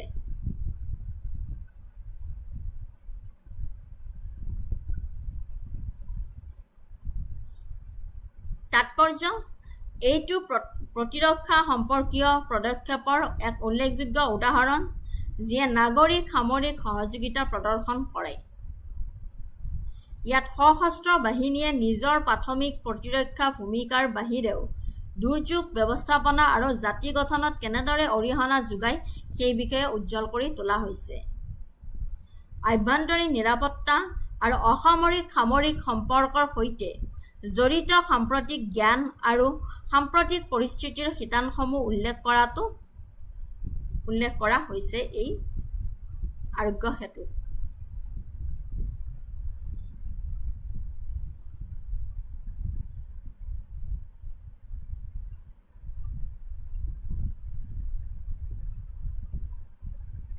বুজিব পাৰিছেনে?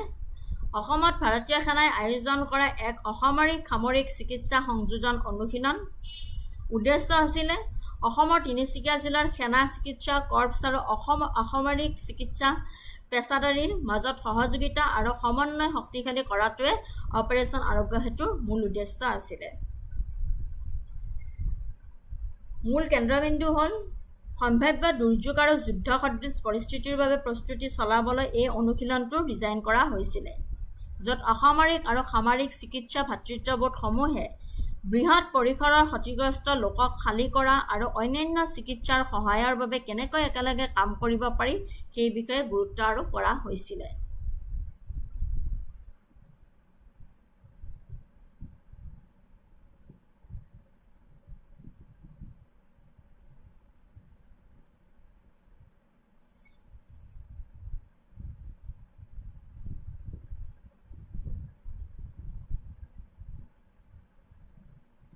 In conclusion, exercise Aruget Setu was a resounding success and a forward-looking initiative. It effectively demonstrated the Indian Army's commitment to not only national security but also to the well-being and welfare of the civilian population. By establishing a robust framework for civil-military medical cooperation, the exercise has laid the foundation for a more resilient and prepared Assam. It has shown that a unified and integrated approach combining the strength of both military and civil institutions is the most effective way to address the complex challenges of disaster management and humanitarian aid in the future.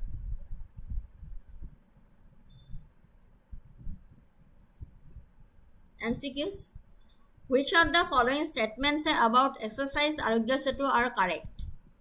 It was the maiden civil-military medical fusion exercise organized by the Indian Army in Assam. Statement 2 question: the exercise was conducted in the Tinsukia district of Assam. Its primary objective was to strengthen coordination between the Army Medical Corps and civilian healthcare providers. The event featured a discussion on the concept of trained ambulances for large-scale casualty evacuation. Which of the following statements about exercise Aruget Setu are correct?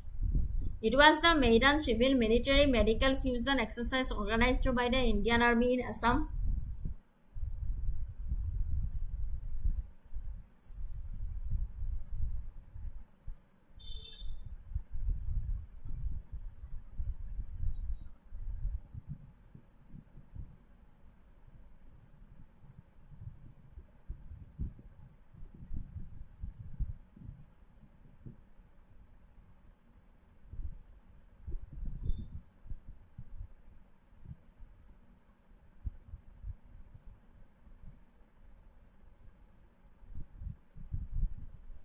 Correct answer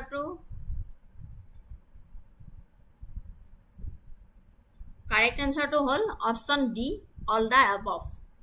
Statement 1, the provided text explicitly states that this was the maiden exercise of each kind, the first civil military medical fusion exercise in Assam.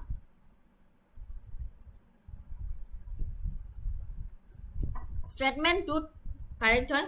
The text specifies the location as Rupai Dumduma in the Tinsukia district of Assam. Statement 3 correct. The introduction and significant sections of both highlight the primary objectives of the exercise as strengthening the coordination between the Army Medical Corps and civilian healthcare providers to prepare for disaster or wartime situations. Statement 4 correct. The text mentions that a doctor from the Northern Frontier Railway Hospital presented the innovative concept of train ambulances, which was a key discussion point during the event. So, গোটেই কেইটা statement শুদ্ধ হয়. Option D is the correct answer. Moving to the next topic.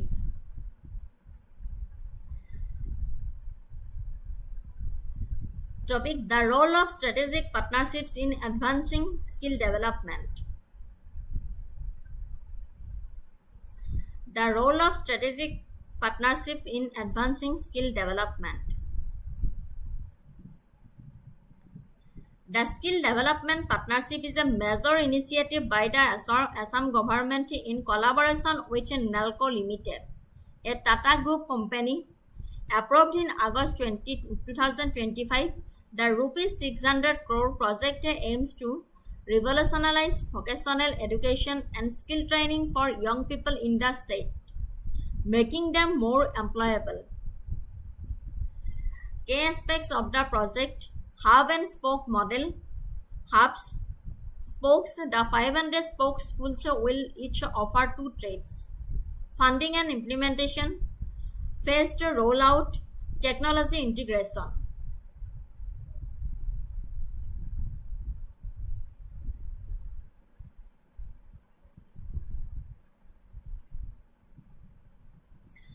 কৌশলগত অংশীদাৰত্ব হৈছে এক উমৈহতীয়া লক্ষ্যত উপনীত হ'বলৈ দুটা বা তাতকৈ অধিক সংস্থাৰ মাজত সহযোগিতা আৰু দক্ষতা বিকাশৰ প্ৰেক্ষাপটত ই শিক্ষাৰ্থীসকলক চাকৰিৰ বজাৰৰ বাবে প্ৰয়োজনীয় আটাইতকৈ প্ৰাসংগিক আৰু শেহতীয়া জ্ঞান আৰু ক্ষমতা প্ৰদানৰ বাবে অতি গুৰুত্বপূৰ্ণ বুলি কৈছে। কৌশলগত অংশীদাৰত্ব হৈছে এটা উমৈহতীয়া লক্ষ্যত উপনীত হ'বলৈ দুটা বা তাতকৈ অধিক সংস্থাৰ মাজত সহযোগিতা আৰু দক্ষতা বিকাশৰ প্ৰেক্ষাপটত ই শিক্ষাৰ্থীসকলক চাকৰিৰ বজাৰৰ বাবে প্ৰয়োজনীয় আটাইতকৈ প্ৰাসংগিক আৰু শেহতীয়া জ্ঞান আৰু ক্ষমতা প্ৰদানৰ বাবে অতি গুৰুত্বপূৰ্ণ বুলি কৈছে।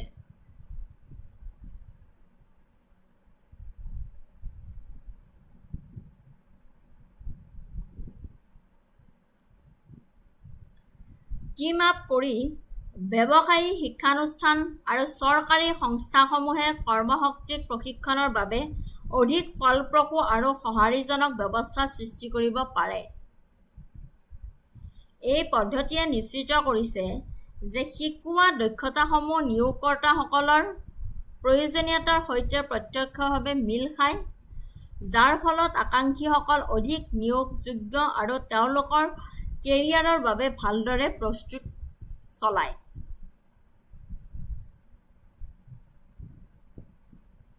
কৌশলগত অংশীদাৰিত্বৰ মূল ভূমিকা দক্ষতাৰ ব্যৱধান দূৰীভূত কৰা।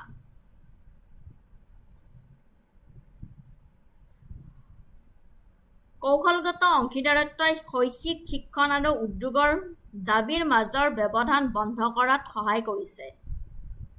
উদ্যোগসমূহৰ দ্ৰুত পৰিৱৰ্তিত প্ৰয়োজনীয়তাৰ সৈতে খাপ খুৱাবলৈ শিক্ষানুষ্ঠানসমূহে প্ৰায়ে সংগ্ৰাম কৰে।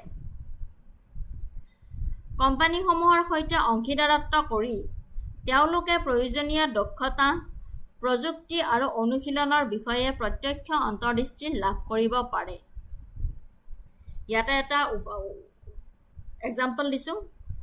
এটা টেক কোম্পানী আৰু বিশ্ববিদ্যালয়ৰ মাজৰ অংশীদাৰত্বৰ ফলত শেহতীয়া প্ৰগ্ৰেমিং ভাষা আৰু ছফ্টৱেৰ অন্তৰ্ভুক্ত কৰা পাঠ্যক্ৰমৰ সৃষ্টি হ'ব পাৰে, যাৰ ফলত ছাত্ৰ-ছাত্ৰীসকলে স্নাতক হোৱাৰ পিছত চাকৰিৰ বাবে সাজু হোৱাটো নিশ্চিতকৰণ কৰিব পাৰে। বুজিলেনে? এটা এক্সাম্পল দিছোঁ। এটা টেক কোম্পানী আৰু বিশ্ববিদ্যালয়ৰ মাজত অংশীদাৰত্বৰ ফলত শেহতীয়া প্ৰগ্ৰেমিং ভাষা আৰু ছফ্টৱেৰ অন্তৰ্ভুক্ত কৰা পাঠ্যক্ৰমৰ সৃষ্টি হ'ব পাৰে, যাৰ ফলত ছাত্ৰ-ছাত্ৰীসকলে স্নাতক কমপ্লিট হোৱাৰ পিছত চাকৰিৰ বাবে সাজু হোৱাটো নিশ্চিতকৰণ কৰিব পাৰে। ছেকেণ্ড পইণ্টটো হৈছে সম্পদৰ প্ৰৱেশ। অংশীদাৰত্বই মূল্যৱান সম্পদসমূহৰ ভাগ বতৰা কৰাৰ অনুমতি দিয়ে, যিবোৰ এটা সংস্থাই নিজাববীয়াকৈ লাভ কৰিব নোৱাৰাকৈ ব্যয়বহুল হ'ব পাৰে। ইয়াৰ ভিতৰত আছে প্ৰযুক্তি আৰু সঁজুলি। কোম্পানীসমূহে হাতে কামে প্ৰশিক্ষণৰ বাবে অত্যাধুনিক যন্ত্ৰপাতি, ছফ্টৱেৰ বা লেবৰ সুবিধা প্ৰদান কৰিব পাৰে।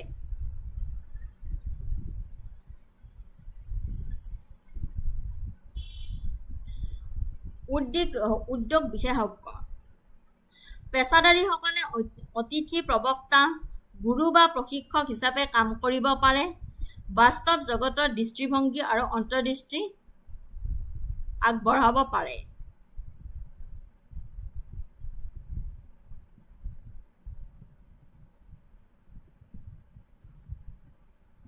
পুঁজি অংশীদাৰত্বই অনুদান, পৃষ্ঠপোষকতা বা যৌথ উদ্যোগৰ জৰিয়তে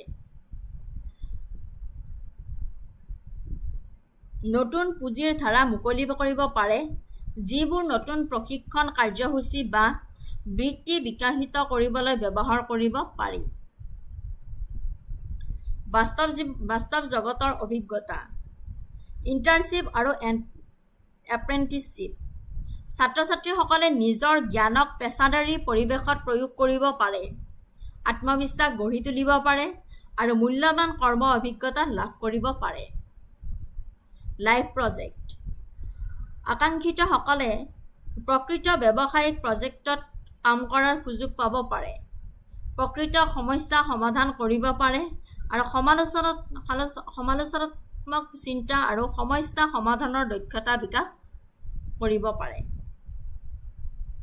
নেটৱৰ্কিং এই সহযোগিতাই ছাত্ৰ-ছাত্ৰী আৰু সম্ভাৱ্য নেটৱৰ্কতাৰ মাজত প্ৰত্যক্ষ সংযোগৰ সৃষ্টি কৰিছে আৰু যাৰ ফলত স্নাতক হোৱাৰ পিছত চাকৰি বিচাৰি পোৱাটো সহজ হৈ পৰে নিয়োগ ক্ষমতা বৃদ্ধি কৰা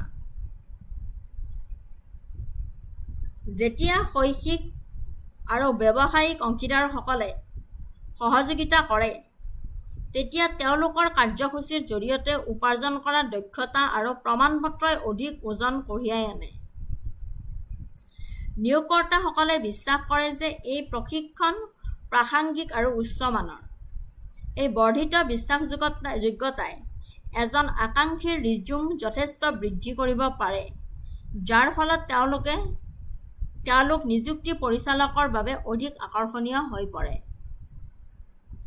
মুঠতে ক'বলৈ গ'লে কৌশলগত অংশীদাৰিত্বৰ অৰ্থ হ'ল যে উন্নত অধিক প্ৰাসংগিক প্ৰশিক্ষণ হাতে কামে কৰা অভিজ্ঞতা আৰু চাকৰিৰ বজাৰৰ সৈতে অধিক শক্তিশালী সংযোগ যিবোৰে তেওঁলোকৰ নিৰ্বাচিত কেৰিয়াৰলৈ অধিক মসৃণ আৰু সফল পৰিৱৰ্তন ঘটায় বুজিব পাৰিছেনে কওক এতিয়া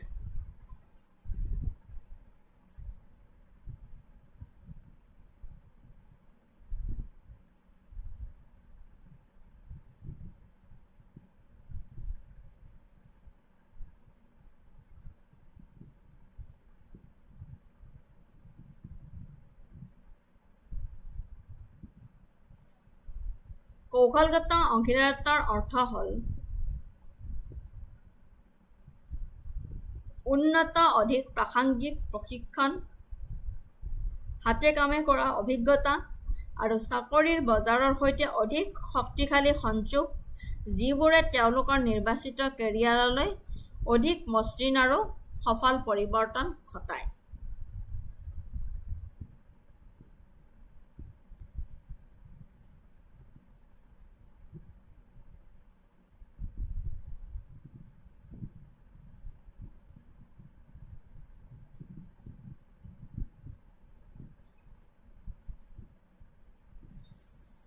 Skill Development Partnership MCQ আনিছিলো Consider the following statements regarding the Skill Development Partnership in Assam.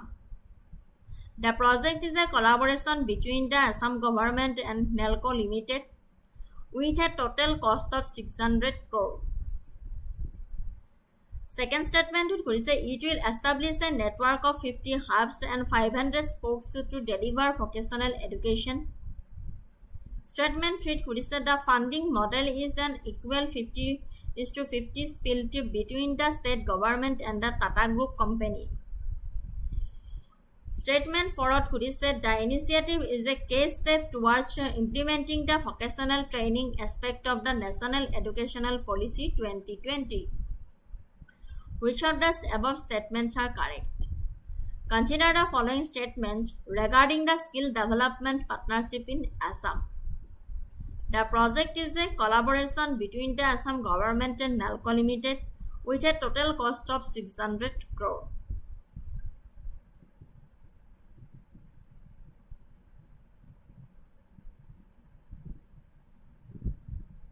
Correct answer to whole option B 1, 2 and 4 only. Statement 3 is incorrect. The funding model is 75:25. Not 50:50, with NELCO bearing the larger share. So statement 1, 2 and 4 correct. Next, Aruget question anisilu. With reference to the implementation of the skill development partnership, which of the following statements are correct? The project will be rolled out in a single phase, covering all 50 hubs and 500 spokes simultaneously. Second statement Samagra Shiksha Assam is the nodal agency responsible for the project's implementation. Statement third the hubs will offer 10 futuristic trades, while the spoke schools will offer 2 trades each. Statement 4 Fourth, the initiative utilized satellite communication to connect the hubs and spokes, ensuring seamless access to training. Select the correct option from the coach given below.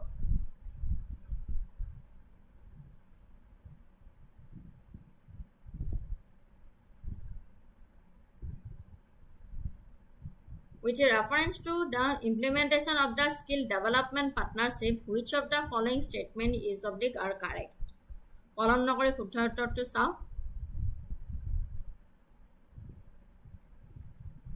Option B, 2, 3 and 4 only. Option B is the correct answer. 2, 3 and 4 only.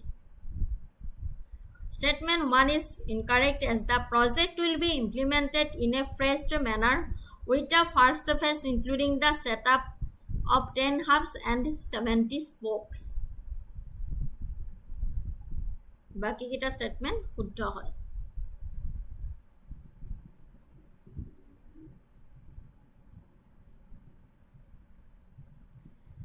Moving to the next topic.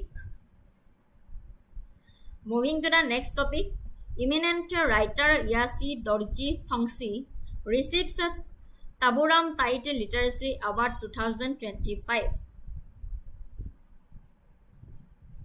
Eminent writer Yasi Dorji Thongsi receives a Taburam Tide Literary Award 2025.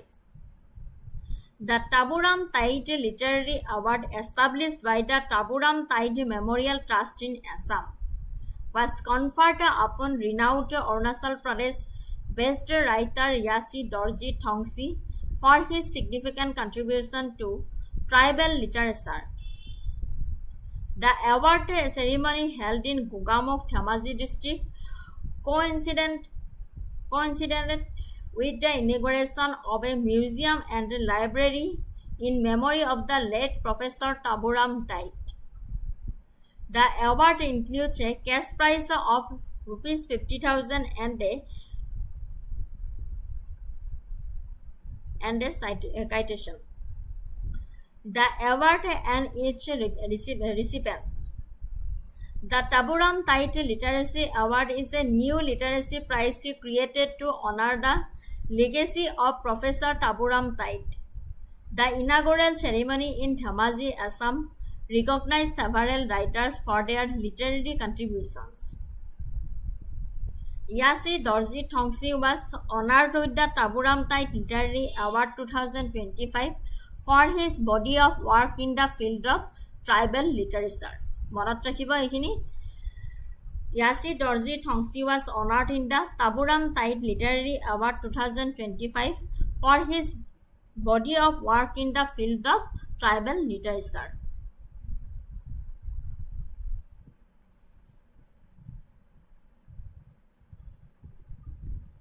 Dr. Bideshwar Dole received the Taburam Tide Missing Sahitya Award 2025 for his writing in the missing language.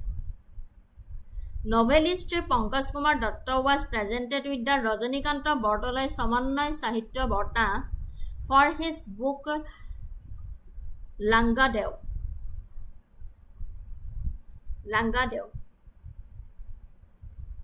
Egita monot rakhibo.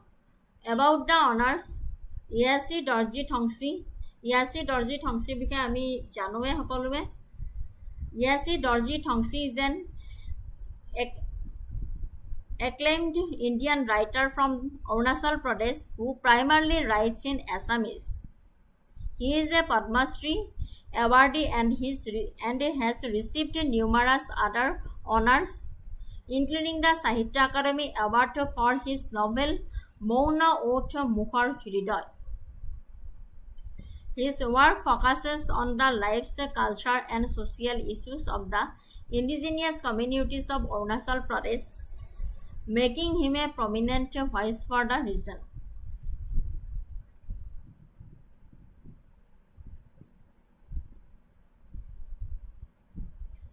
The Professor Taburam Tide, যাৰ নামেৰে বঁটাটো Yasi Dorji Thongsiক দিয়া হৈছে, তেখেতৰ বিষয়ে অকমান লিখি দিছো.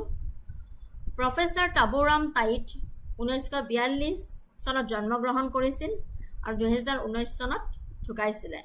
was an influential Assamese educationist, linguist, and author from the missing community.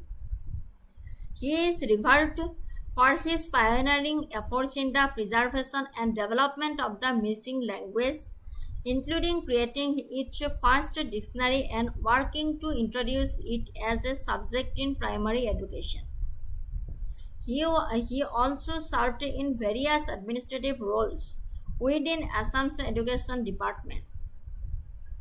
The Taburam Tait Memorial Trust was established to continue his legacy and honor his contributions. ঠিক আছে?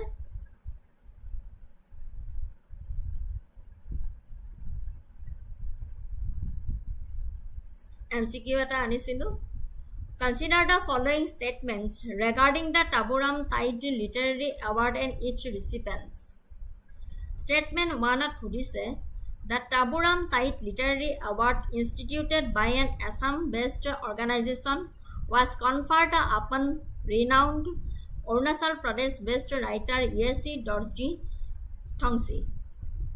Statement 2 Khudise, the award was given to Thongsi for his significant contribution to missing literature. Statement 3 Khudise, the Taburam Tait Missing Sahitya Award 2025 was presented to Dr. Vaideswar Dole. Which of the above statement is oblique are correct? Consider the following statements regarding the Taburam Tait Literary Award and its recipients.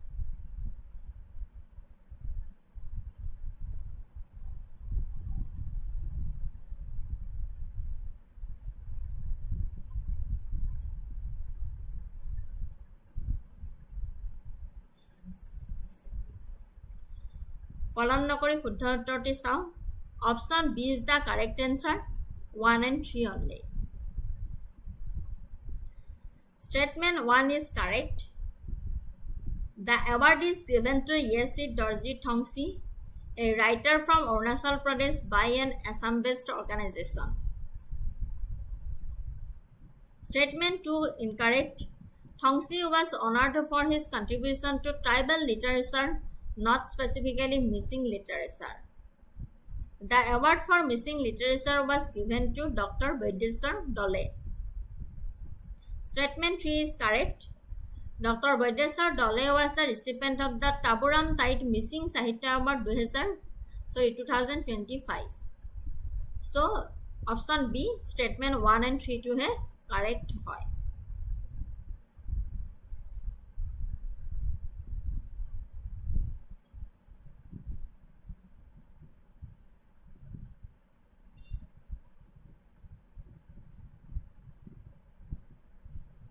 Moving to the next topic. Kalai 2 Hydroelectric project on the Lohit River in Arunachal Pradesh, development and impact. Kalai 2 Hydroelectric project on the Lohit River in Arunachal Pradesh, development and its impact. The Kalai 2 Hydroelectric project is a significant infrastructure development in Arunachal Pradesh aimed at harnessing the hydropower potential of the Lohit River, a major tributary of the Brahmaputra River. Project overview. Location. The project is situated on the Lohit River in the Anjo district of Arunachal Pradesh. Developer. It is being developed by THDC India Limited, a central public sector undertaking. The project was initially allocated to a private developer in 2009 but faced delays. In a move to revive stalled hydro projects in the region, the government of Arunachal Pradesh signed a memorandum agreement with THDCIL in December 2023. The state holds a 26% equity stake in the project.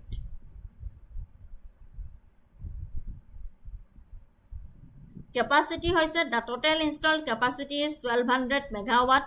It will feature 6 turbines of 190 megawatt each, along with an additional 6 60 megawatt unit.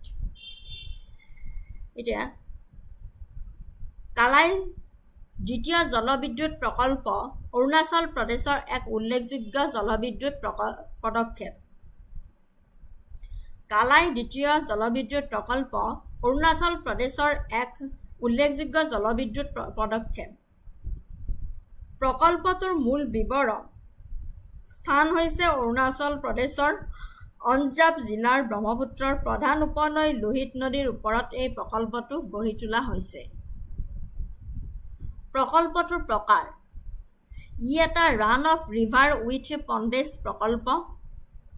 এই ডিজাইনৰ লক্ষ্য হৈছে নদীখনক সম্পূৰ্ণৰূপে বান্ধ কৰি ৰখা এক বৃহৎ বান্ধৰ পৰিৱৰ্তে সুৰংগৰ মাজেৰে নদীৰ প্ৰবাহৰ এটা অংশ শক্তি কেন্দ্ৰলৈ ডাইভাৰ্ট কৰি অনুকূল শক্তি উৎপাদনৰ বাবে পানীৰ প্ৰবাহ পৰিচালনা কৰিবলৈ সৰু জলাশয় থকা।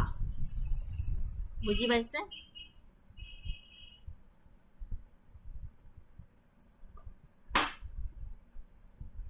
টাইপটো কেনেকুৱা হয়? The Kalai 2 project is a run-of-river with pondage scheme. The design minimizes environmental impact by not creating a large permanent reservoir but instead using a small dam and a pond to regulate water flow for continuous power generation. এই ডিজাইনটোৰ লক্ষ্য হৈছে নদীখনক সম্পূৰ্ণৰূপে বান্ধ কৰি ৰখা বৃহৎ বান্ধৰ পৰিৱৰ্তে সুৰংগৰ মাজেৰে নদীৰ প্ৰবাহৰ এটা অংশ শক্তি কেন্দ্ৰলৈ ডাইভাৰ্ট কৰি অনুকূল শক্তি উৎপাদনৰ বাবে পানীৰ প্ৰবাহ পৰিচালনা কৰিবলৈ সৰু জলাশয় হয়। ক্ষমতা হৈছে পৰিকল্পিত স্থাপন ক্ষমতা 12,000 মেগাৱাট। 1,200 মেগাৱাট, নট 12,000, 1,200 মেগাৱাট, যাৰ ফলত ই অঞ্চলটোৰ অন্যতম প্ৰধান জলবিদ্যুৎ উদ্যোগ। ডেভেলপাৰ হৈছে এই প্ৰকল্পটো THDC ইণ্ডিয়া লিমিটেড, পূৰ্বতে টেহৰী হাইড্ৰ ডেভেলপমেণ্ট কৰ্পোৰেচন লিমিটেডে নিৰ্মাণ কৰি আছিলে।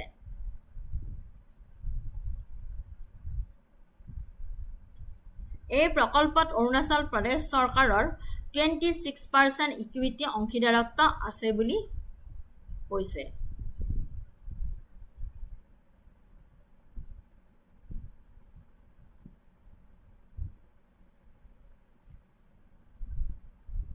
স্থিতি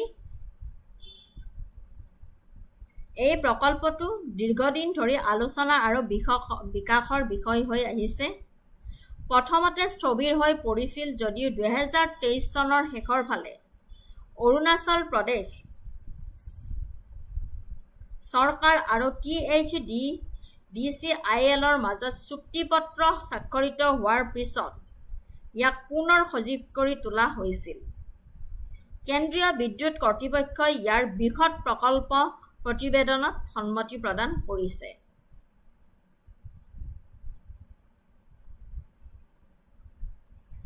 উন্নয়ন আৰু প্ৰভাৱ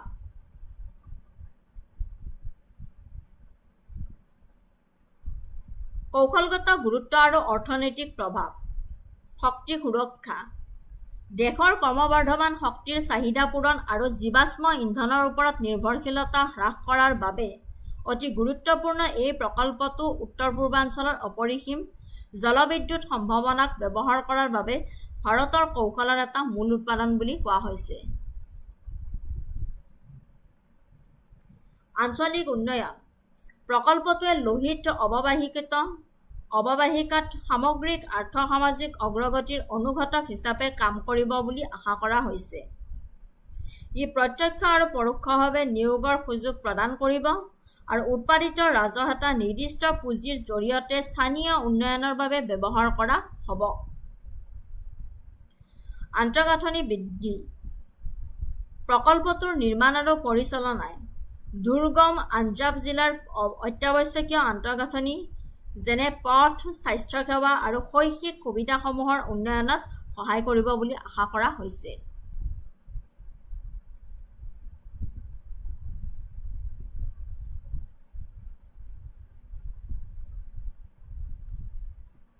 পৰিৱেশ আৰু সামাজিক প্ৰভাৱ পৰিৱেশৰ চিন্তা নদীৰ ৰান অফ ৰিভাৰ প্ৰকল্প হোৱাৰ পিছতো এতিয়াও পৰিৱেশৰ প্ৰতি উল্লেখযোগ্য চিন্তা এটা আছে ইয়াৰ ভিতৰত স্থানীয় জৈৱ বৈচিত্ৰ্যৰ ওপৰত সম্ভাৱ্য প্ৰভাৱ নদীৰ পৰিৱেশ বিজ্ঞান আৰু কিছুমান বনাঞ্চল আৰু সম্প্ৰদায়ৰ ভূমিৰ ডুব যোৱা আদি অন্তৰ্ভুক্ত পৰিৱেশ প্ৰভাৱ মূল্যায়ন প্ৰতিবেদনৰ পুংখানুপুংখতা আৰু স্বচ্ছতাক লৈ সমালোচকসকলে প্ৰশ্ন উত্থাপন কৰিছে সামাজিক প্ৰভাৱ আৰু স্থানচ্যুতি প্ৰকল্পটোৰ বিকাশে বিশেষকৈ ভূমি অধিগ্ৰহণ ন্যায্য ক্ষতিপূৰণ আৰু ক্ষতিগ্ৰস্ত সম্প্ৰদায়সমূহৰ স্থানচ্যুতি আৰু পুনৰ্বাসনৰ সম্পৰ্কে সামাজিক বিষয়সমূহ উত্থাপন কৰিছে নিয়োগৰ সুযোগ আৰু সাংস্কৃতিক স্থানসমূহ সংৰক্ষণৰ সন্দৰ্ভত স্থানীয় বাসিন্দাসকলৰ উদ্বেগসমূহৰ সমাধানৰ বাবে ৰাজহুৱা শুনানি অনুষ্ঠিত কৰা হৈছে বুজিব পাৰিছে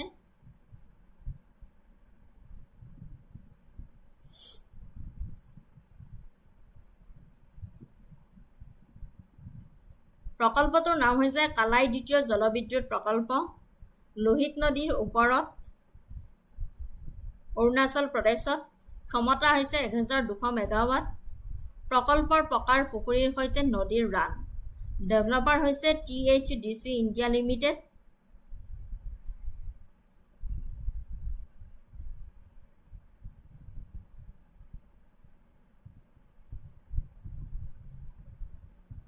Environmental and social consideration, environmental clearance, community concerns, ecological impact. ইয়াতে অলপ বিতৰ্কৰ সৃষ্টি হৈছিলে বিতৰ্ক কিহৰ কাৰণে বিতৰ্ক লাগিছিলে ভাৰতত উন্নয়ন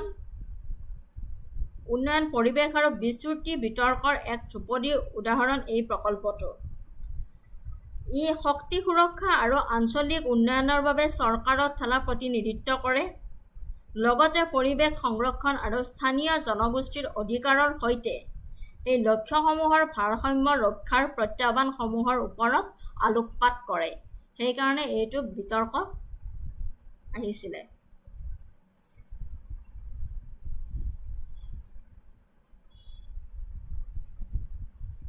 বিতৰ্কৰ সৃষ্টি কৰিছিলে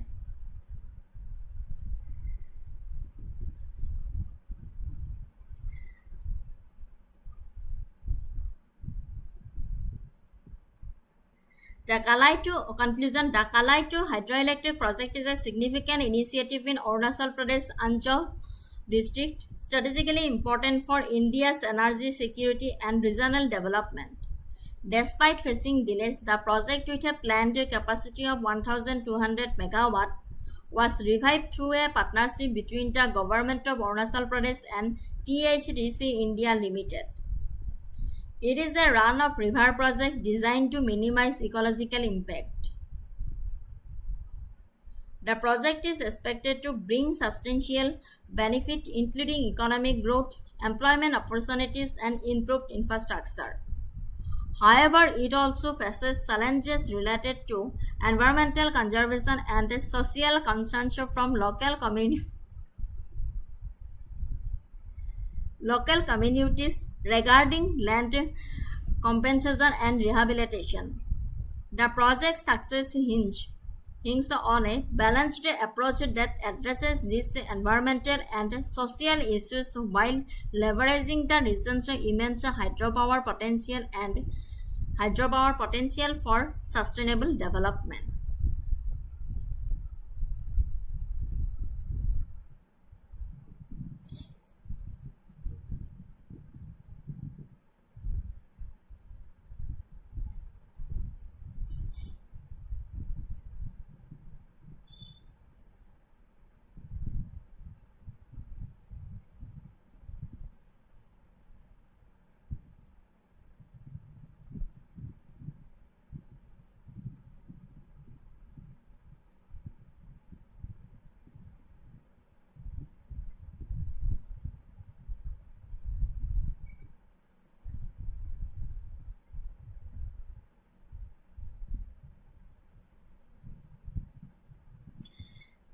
Kalai to Hydroelectric project about MCQ eta anisilu. Consider the following statements regarding Kalai to Hydroelectric project.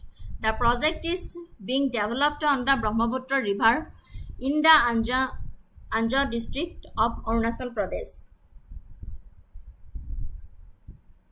It is a run-of-river project with a total installed capacity of 1,200 megawatt.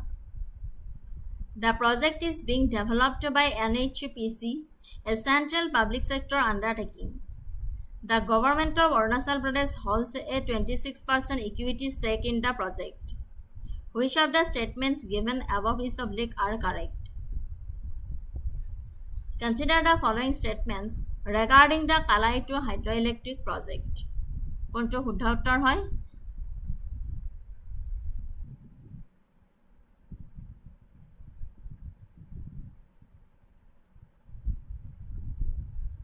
এইটো ছবিখনত দি দিছো কালাই two হাইড্ৰোইলেক্ট্ৰিক correct answer hall option B 2 and 4 only statement 1 is incorrect The project is being developed on the Lohit River, a tributary of the Brahmaputra, not on the Brahmaputra River itself.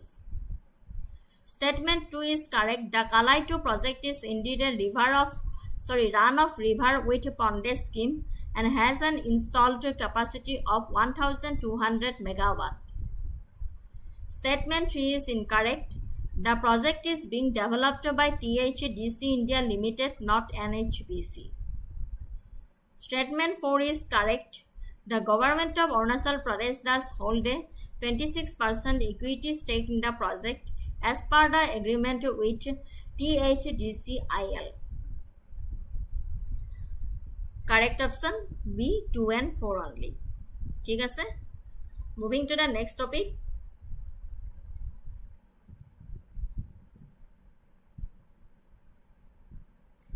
এইখিনি ইয়াৰ পৰা starting হ'ল ছেপ্টেম্বৰ মাহৰ সেইখিনি আছিল আপোনাৰ আগষ্ট মাহৰ মই গোটেইখিনি আপোনালোকক দি দিছোঁ কাৰেণ্ট এফেয়াৰ্ছ কিবা যদি ৰৈ গৈছে মই লৈ আহিম আৰু এতিয়া আনিছোঁ ছেপ্টেম্বৰ 2025 অসমৰ সাম্প্ৰতিক ঘটনাৱলী topic drone platoons deployed by Indian Army in Arunachal Pradesh exercise Drone platoons deployed by Indian Army in Arunachal Pradesh exercise. Introduction. The Indian Army's recent deployment of drone platoons during a major military exercise in Arunachal Pradesh marks a significant milestone in its journey towards modernizing its combat capabilities. This exercise, often referred to by names like Youth Kausal 3.0 or Siom Prahar, demonstrated the operational readiness of these newly raised units, known as Asani platoons. The high altitude and rugged terrain of the eastern Himalayas, particularly the Kameng region, served as a challenging and realistic testing ground for the integration of unmanned systems with traditional warfare tactics. This move is a clear signal of the Indian Army's commitment to embracing next-generation technology to gain a decisive edge in contemporary and future conflicts. Operational debut of Asani platoons. Focus on multi-domain operations. Key points of the exercise. শেহতীয়াকৈ ভাৰত সেনাই অৰুণাচল প্ৰদেশত এক উল্লেখযোগ্য সামৰিক অনুশীলন চলাইছিল য'ত নতুনকৈ উত্থাপিত আসানী ড্ৰোন প্লাটুনৰ কাৰ্যকাৰী নিয়োগ প্ৰদৰ্শন কৰা হৈছিল শেহতীয়াকৈ ভাৰতীয় সেনাই অৰুণাচল প্ৰদেশত এক উল্লেখযোগ্য সামৰিক অনুশীলন চলাইছিল য'ত নতুনকৈ উত্থাপিত আসানী ড্ৰোন প্লাটুনৰ কাৰ্যকাৰী নিয়োগ প্ৰদৰ্শন কৰা হৈছিল এয়া এক গুৰুত্বপূৰ্ণ উন্নয়ন কিয়নো ই ভাৰতীয় সশস্ত্ৰ বাহিনীৰ আধুনিকৰণ আৰু প্ৰযুক্তিগত উন্নতিৰ ওপৰত আলোকপাত কৰিছে এয়া এক গুৰুত্বপূৰ্ণ উন্নয়ন কিয়নো ই ভাৰতীয় সশস্ত্ৰ বাহিনীৰ আধুনিকৰণ আৰু প্ৰযুক্তিগত উন্নতিৰ ওপৰত আলোকপাত কৰিছে। এক্সাৰচাইজ নেম এণ্ড স্থান। অৰুণাচল প্ৰদেশৰ কামেং অঞ্চলৰ প্ৰত্যাহ্বানমূলক উচ্চ উষ্ণতা আৰু চৰম বতৰত অনুষ্ঠিত হোৱা এই অনুশীলনটোৰ নাম যৌথ কৌশল 3.0। Operation debut. এই অনুশীলনে প্ৰথমবাৰৰ বাবে নতুন আছানী প্লাটুনসমূহক কাৰ্যকৰীভাৱে নিয়োগ কৰা হৈছিল। এই প্লাটুনসমূহ বিশেষভাৱে ড্ৰোনেৰে সজ্জিত আৰু পৰম্পৰাগত সামৰিক কৌশলৰ সৈতে আধুনিক প্ৰযুক্তিক একত্ৰিত কৰিবলৈ ডিজাইন কৰা হৈছে। বুজিব পাৰিছেনে?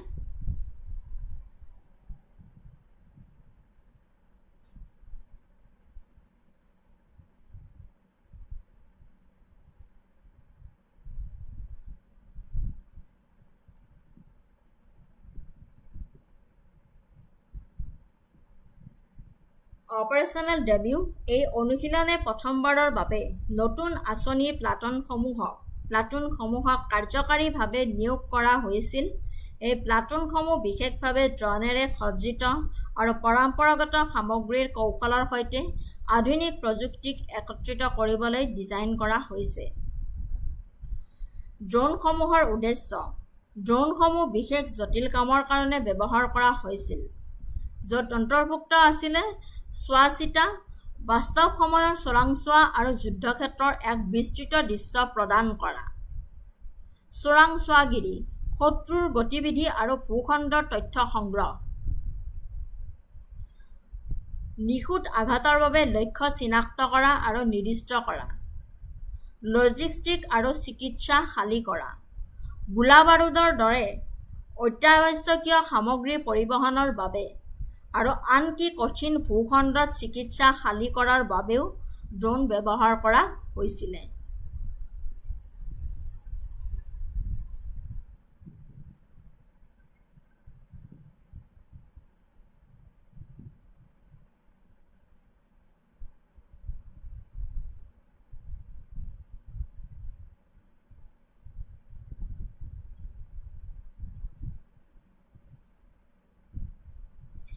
ইগল ইন দ্য আৰ্ম ধাৰণা। এই নিয়োগ এটা বহল ইগল ইন দ্য আৰ্ম পদক্ষেপৰ অংশ, যাৰ লক্ষ্য হৈছে প্ৰতিজন সৈনিকক ড্ৰোন চলাবলৈ সক্ষম কৰা।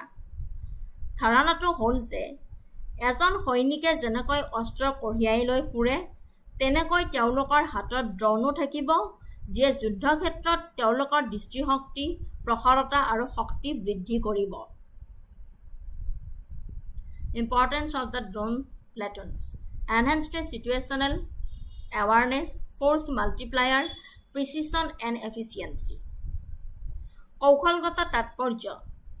ভাৰত-চীন সীমান্তৰ ওচৰত থকা অঞ্চলটোৰ কৌশলগত গুৰুত্বৰ বাবে অৰুণাচল প্ৰদেশৰ এই অনুশীলন বিশেষভাৱে উল্লেখযোগ্য। ই ভাৰতীয় সেনাৰ যুদ্ধ প্ৰস্তুতি আৰু আধুনিক যুদ্ধত বিশেষকৈ পূব হিমালয়ৰ প্ৰত্যাহ্বানমূলক পাহাৰীয়া ভূখণ্ডত সুবিধা লাভৰ বাবে অত্যাধুনিক প্ৰযুক্তি ব্যৱহাৰৰ প্ৰতিশ্ৰুতি প্ৰদৰ্শন কৰে। খিলঞ্জীয়া প্ৰযুক্তিৰ ওপৰত গুৰুত্ব।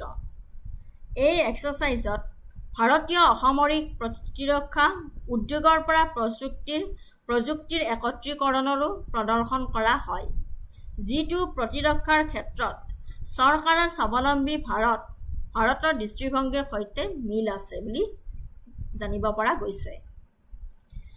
মুঠতে ক'বলৈ গ'লে এই এক্সাৰচাইজত ড্ৰোন প্লাটুন নিয়োগ কৰাটোৱে ভাৰতীয় সেনাবাহিনীৰ আধুনিকৰণৰ প্ৰচেষ্টাত এক বৃহৎ পদক্ষেপ।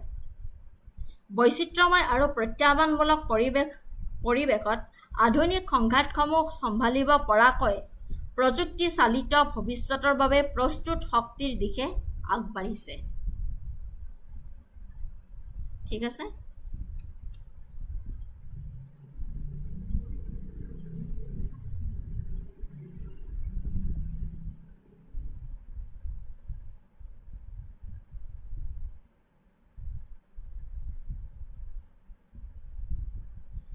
Challenges in mountainous terrain.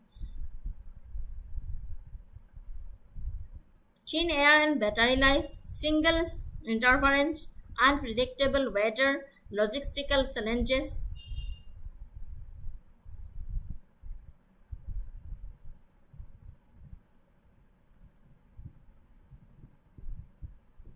Government initiatives. The Indian government has been proactively promoting the use of drone technology in defense and other sectors through various initiatives.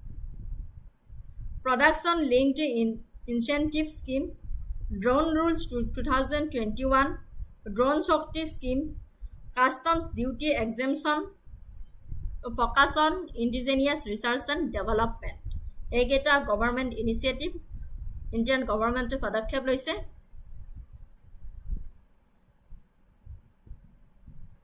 Conclusion. The successful deployment of drone platoons by the Indian Army in Arunachal Pradesh is a testament to its forward-looking approach to modern warfare. The exercise not only demonstrated the combat effectiveness of unmanned systems in challenging terrain, but also underscored the Army's commitment to technological advancement and self-reliance. As India continues to integrate drones into its military doctrine, these specialized units will play an increasingly vital role in enhancing situational awareness, improving force protection, and providing a decisive edge on the battlefield. The ongoing collaboration with the domestic defense industry and supportive government policies are key to ensuring that India remains at the forefront of military innovation and is future ready for next generation conflicts.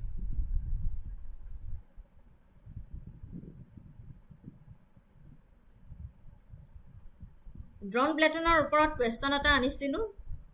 Which of the following statements about the Indian Army's recent drone platoon deployment in Arunachal Pradesh are correct? The exercise was the first operational deployment of these units known as Asani platoons. Statement truth that the deployment took place in the rugged terrain of the Kameng region, validating the unit's capability in high altitude conditions. The exercise was significant as it involved collaboration with India's civil defense industry, highlighting the Atmanirbhar Bharat initiative.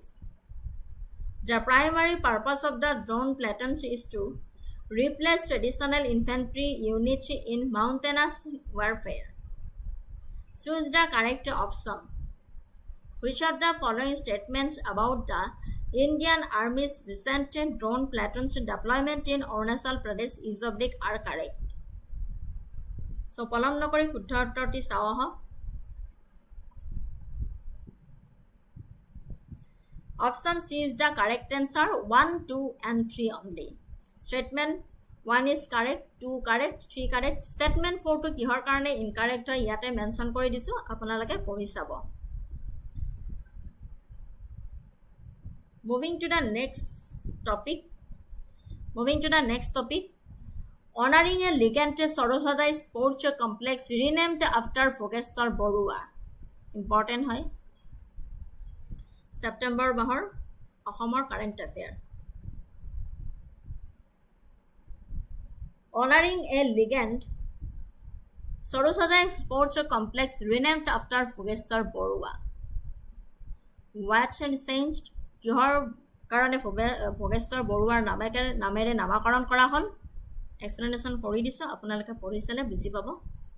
The Saroswadai Sports Complex in Guwahati has been officially renamed the Arjun Bhogeshwar Borua Sports Complex in a move to honor Assam's first recipient of the prestigious Arjuna Award.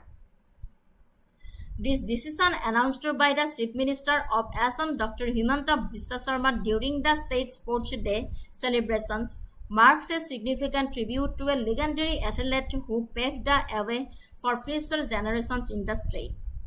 What changed? Previously known as the Saroswadai Sports Complex, Indira Gandhi Athletic Stadium, and is now the Arjun Bhogeshwar Barua Sports Complex.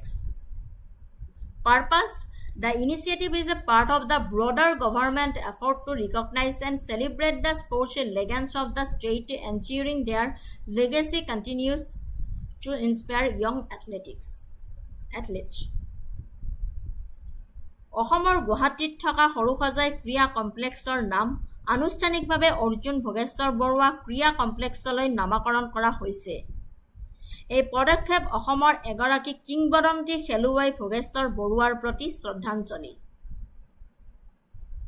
Bhogeswar Barua কোন হয় আমি সকলোৱে জানো, তথাপি অলপ কৈ দিছোঁ। ভোগেশ্বৰ বৰুৱা এগৰাকী প্ৰখ্যাত ভাৰতীয় খেলুৱৈ আৰু প্ৰশিক্ষক, বহুলভাৱে অসমৰ এথলেটিক্সৰ অগ্ৰণী হিচাপে গণ্য কৰা হয়। 1996 চনৰ এছিয়ান গেমছ 800 মিটাৰ দৌৰত স্বৰ্ণ পদক লাভ কৰি আন্তঃৰাষ্ট্ৰীয় ইভেণ্টত স্বৰ্ণ পদক লাভ কৰা প্ৰথমজন অসমীয়া খেলুৱৈ হিচাপে পৰিগণিত হৈছিল। অৰ্জুন বঁটা একেটা বছৰতে 1996 চনত ভাৰতৰ দ্বিতীয় সৰ্বোচ্চ ক্ৰীড়া সম্বৰ্ধনা সন্মানীয় অৰ্জুন বঁটা লাভ কৰা অসমৰ প্ৰথমজন ব্যক্তি হিচাপে পৰিগণিত হৈছিল। প্ৰেৰণা তেওঁৰ এই সফলতাই অসমক ৰাষ্ট্ৰীয় আৰু আন্তঃৰাষ্ট্ৰীয় ক্ৰীড়াৰ মানচিত্ৰত স্থান দিয়াত সহায় কৰিছিল আৰু অঞ্চলটোৰ অগণন যুৱক যুৱতীক ক্ৰীড়া জগতৰ বাবে অনুপ্ৰাণিত কৰিছিল। এতিয়া হোৱাই ভোগেশ্বৰ বৰুৱা।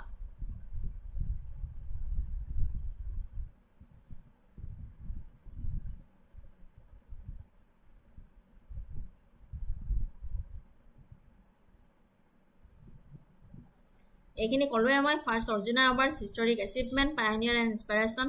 এণ্ড এতিয়া আহিলে ছিগনিফিকেঞ্চ অফ দ্য ৰিনেমিং। নাম সলনি কিয় তাৎপৰ্যপূৰ্ণ? এই অনুষ্ঠানটোক বুজাটো গুৰুত্বপূৰ্ণ কাৰণ ই ক্ৰীড়াৰ উৎকৃষ্টতা আৰু জাতীয় গৌৰৱৰ ওপৰত দিয়া মূল্যক উজ্জ্বল কৰি তুলিছে। কমপ্লেক্সৰ নাম সলনি কৰাটো কেৱল প্ৰতীকী ইংগিত নহয়, ইয়াৰ অৰ্থ হৈছে এজন কিংবদন্তিক সন্মান জনোৱা। Recognition of a living ligand. ক্ৰীড়াৰ প্ৰতি নিজৰ জীৱন উৎসৰ্গা কৰা আৰু প্ৰজন্মৰ পিছত প্ৰজন্ম ধৰি প্ৰেৰণা হিচাপে কাম কৰা এজন জীৱন্ত কিংবদন্তিক শ্ৰদ্ধাঞ্জলি জনোৱাৰ এক উপায়। সেইকাৰণে নামটো সলনি কৰি তেখেতৰ নামেৰে নামকৰণ কৰা হ'ল। প্ৰিজাৰ্ভিং স্পৰ্টিং হেৰিটেজ। ক্ৰীড়া সংস্কৃতিক প্ৰসাৰিত কৰা। স্থানীয় নায়কৰ নামেৰে এটা ডাঙৰ ক্ৰীড়া সুবিধাৰ নামকৰণ কৰি চৰকাৰে শক্তিশালী ক্ৰীড়া সংস্কৃতিক উৎসাহিত কৰা আৰু উচ্চাকাংক্ষী খেলুৱৈসকলক প্ৰেৰণা যোগোৱাৰ লক্ষ্য ৰাখিছে। Motivation for future athletes.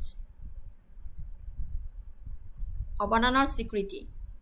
ই ৰাজ্য আৰু দেশলৈ গৌৰৱ কঢ়িয়াই অনা ব্যক্তিসকলৰ অপৰিসীম অৱদানক স্বীকৃতি দিছে। ক্ৰীড়াত কঠোৰ পৰিশ্ৰম আৰু নিষ্ঠাক অতিশয় মূল্যৱান বুলি ধাৰণাটোক আৰু শক্তিশালী কৰি তুলিছে। Cultural and social importance. The renaming is not just a change of a name, it is a reaffirmation of Assam's deep respect for its sporting icons and a reflection of a vision to promote a culture of sports and recognition of talent. ৰাষ্ট্ৰীয় ক্ৰীড়া দিৱস এই নাম সলনিৰ লগত সংগতি ৰাখি অসমত প্ৰতি বছৰে 3 ছেপ্টেম্বৰত পালন কৰা অভিৰুচি ক্ৰীড়া দিৱসৰ লগত সংগতি ৰাখি ভোগেশ্বৰ বৰুৱাৰ জন্মদিন আৰু ইয়াৰ ফলত এই অনুষ্ঠানটোক তেওঁৰ উত্তৰাধিকাৰীৰ সৈতে অধিক সংযোজন ঘটে। ঠিক আছে, সেইকাৰণে এই 3টা পইণ্টৰ কাৰণে সলনি কৰি ভোগেশ্বৰ বৰুৱাৰ নামেৰে নামকৰণ কৰিলে যে এজন কিংবদন্তি সন্মান জনোৱা, ক্ৰীড়া সংস্কৃতিক প্ৰসাৰিত কৰা, অৱদানৰ স্বীকৃতি দিয়া। বুজি পাইছে? MCQ এটা আনিছিলোঁ। Consider the following statements regarding the renaming of the Sorusajai Sports Complex in Guwahati. ইয়াতে statement 1, 2, 3 দিয়া নহ'ল। তাৰ বাবে ক্ষমা খুজিছোঁ স্লাইডখন বনোৱাতে অলপ ভুল কৰিলে The Sorojai Sports Complex has been renamed the Arjun Bhogeshwar Barua Sports Complex in honor of Assam's first Arjuna Award recipient. It is statement 1. Statement 2 Kudisa Bhogeshwar Barua was an athlete who won a gold medal in the 800-meter race in the 1966 Asian Games. Third statement of Kudisa, the renaming decision was announced on the occasion of the annual Abhirisi Sports Day, which commemorates his birthday. Which of the statements given above is oblique are correct? Consider the following statements regarding the renaming of Saroswati Sports Complex in Guwahati.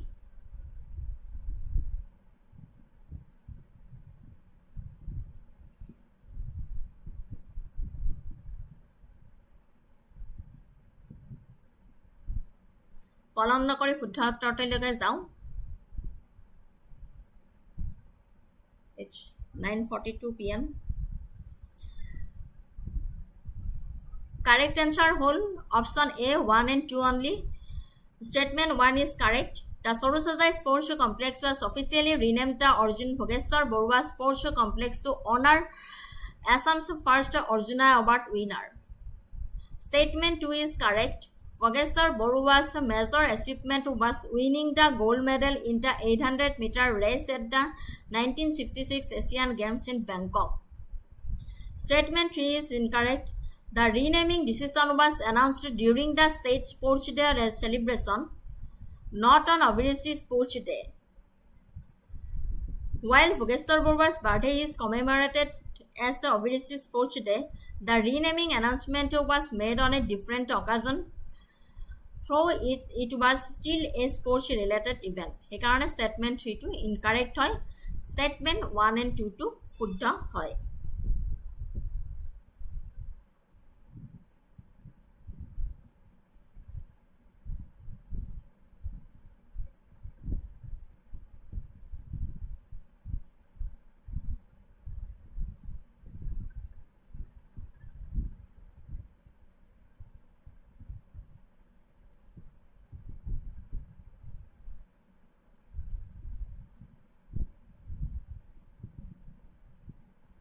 Moving to the next topic, এইটোৱে আজিৰ last topic আছিলে strategic regional development highlights from the NEC meet in Shillong. Strategic regional development highlights from the NEC meet in Shillong. The Northeastern Council is the nodal agency for the economic and social development of India's northeastern region. While specific details of a recent NEC meet in Shillong are limited, we can provide a comprehensive overview based on the Council's ongoing strategic focus and previous high-level meetings. The information presented is a synthesis of the NEC's function, challenges, and future direction, reflecting the themes discussed in such gatherings. Introduction to the NEC. The Northeastern Council was established by an Act of Parliament in 1971 to initiate and coordinate development effort in the 8 states of Arunachal Pradesh, Assam, Manipur, Meghalaya, Mizoram, Nagaland, Sikkim, and Tripura. It serves as a regional planning body focusing on projects and schemes that benefit 2 or more states and are critical for the overall development of the region.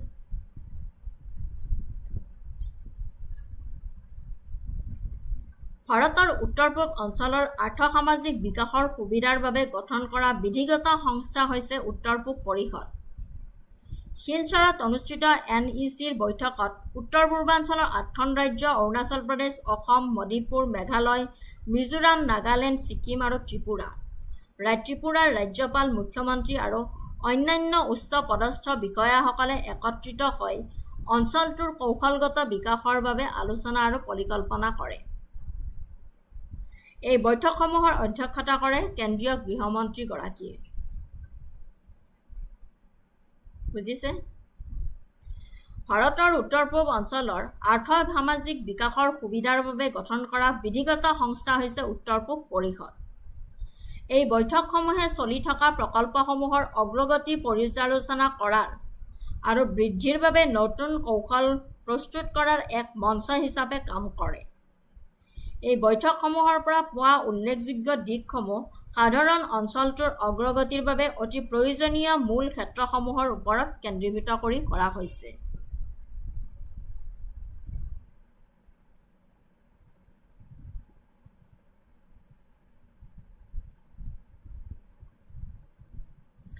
কৌশলগত আঞ্চলিক উন্নয়নৰ উল্লেখযোগ্য দিশসমূহ: সংযোগ আৰু আন্তঃগাঁথনি।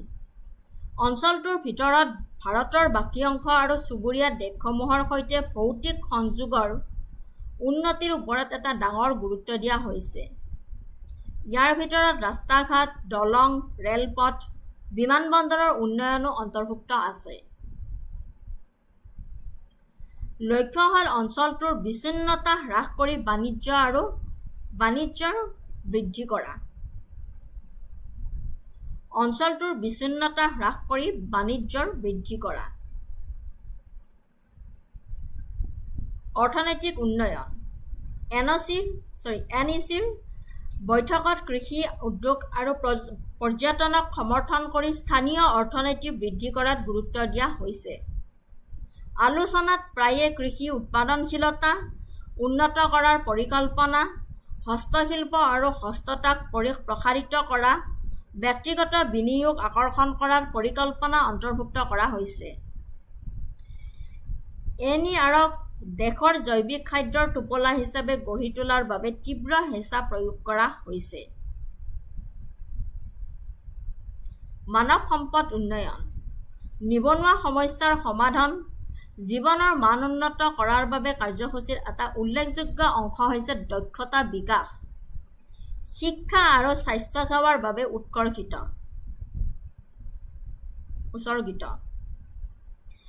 ইয়াৰ ভিতৰত নতুন শিক্ষানুষ্ঠান স্থাপন, বৃত্তিমূলক প্ৰশিক্ষণ প্ৰদান আৰু স্বাস্থ্যৰ আন্তঃগাঁথনি উন্নত কৰি দক্ষ কৰ্মশক্তি সৃষ্টি কৰা আদি অন্তৰ্ভুক্ত কৰা হৈছে। Act east policy. NERক দক্ষিণ পূব এছিয়াৰ দুৱাৰমুখ বুলি গণ্য কৰা হয়। বৈঠকসমূহত প্ৰায়ে আলোচনা হৈছে যে এক্ট ইষ্ট পলিচিৰ জৰিয়তে চুবুৰীয়া দেশসমূহৰ সৈতে সম্পৰ্ক শক্তিশালী কৰি এই কৌশলগত স্থানৰ কেনেকৈ ল'ব পাৰি তাৰে বিষয়ৰ ওপৰত আলোচনা কৰা হয়। ইয়াৰ ভিতৰত বাণিজ্য আৰু সাংস্কৃতিক বিনিময়ক প্ৰসাৰিত কৰিবলৈ সীমান্ত বাণিজ্য আন্তঃগাঁথনি যেনে সংহত চেকপোষ্ট আৰু সীমান্ত হাট উন্নয়ন কৰাটো অন্তৰ্ভুক্ত কৰা হৈছে। বহনক্ষম আৰু সমন্বিত পৰিকল্পনা। NECয়ে একাধিক ৰাজ্যক উপকৃত কৰা আৰু উন্নয়নৰ জটিল ব্যৱধানসমূহক দূৰ কৰা আন্তঃৰাজ্যিক প্ৰকল্পসমূহৰ ওপৰত গুৰুত্ব আৰোপ কৰিছে। পৰিষদে আঞ্চলিক পৰিকল্পনা সংস্থা হিচাপে কাম কৰে, কেন্দ্ৰ আৰু ৰাজ্য চৰকাৰৰ মাজত এক সমন্বিত পন্থা হিচাপে নিশ্চিত কৰে যাতে প্ৰচেষ্টাৰ ডুপ্লিকেশ্যন এৰাই চলিব পাৰে আৰু সুষম উন্নয়ন নিশ্চিত কৰিব পাৰে। Importance of NEC for regional development. The NEC plays a vital role in the region's development. It provides a platform for interstate cooperation, allowing the 8 states to come together and address common challenges. The Council serves as a crucial link between the central and state governments, ensuring that the region's needs are articulated and addressed at the national level.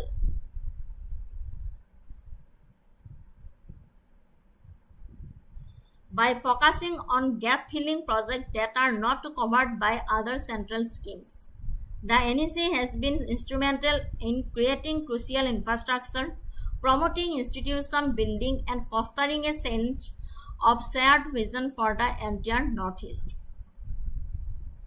Challenges in NEC functioning. Geographical and connectivity issues, limited financial resources, administrative and implementation delays, socio-political complexity, dependence on central funds, socio-political complexity, dependence on central funds.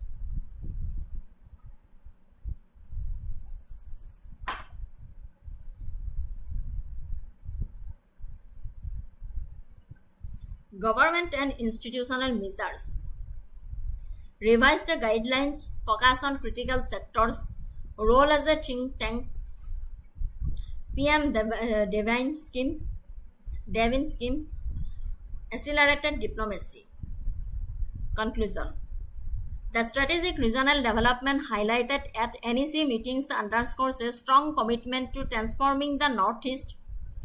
While challenges persist, the Council's renewed focus on key sectors, coupled with government initiatives and a shift towards a more proactive and collaborative approach, signals a new era for the region. The emphasis on connectivity, economic diversification, and human resource development aims to not only bridge the existing gaps, but also unlock the Northeast's immense potential as a gateway to Southeast Asia, fostering sustainable and inclusive growth for all its people.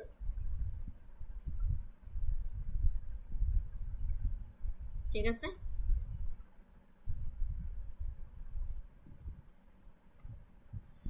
এতিয়া ইয়াৰ ওপৰত question এটা আনিছিলো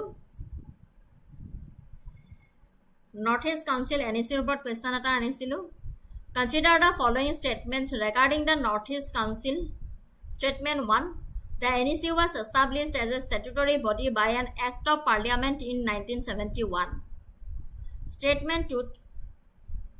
It serves as the primary planning and advisory body for the economic and social development of the 8 northeastern states. Statement 3 could say, the NEC primarily focuses on projects that benefit a single state and are not covered by other central schemes. Which of the statements given above is oblique are correct?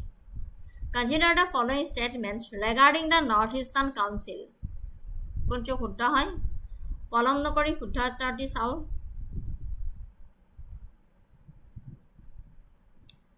Correct answer hall option A 1 and 2 only. The NEC focuses on projects that benefit 2 or more states, not a single state. ঠিক আছে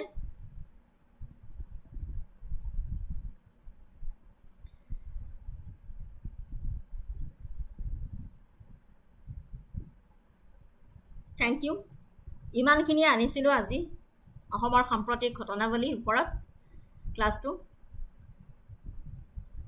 next আৰু বহু বাকি আছে September current affairs অসমৰ আৰু আগষ্টৰ যদি মাজত ৰৈ গৈছে কিবা মই লৈ আহিম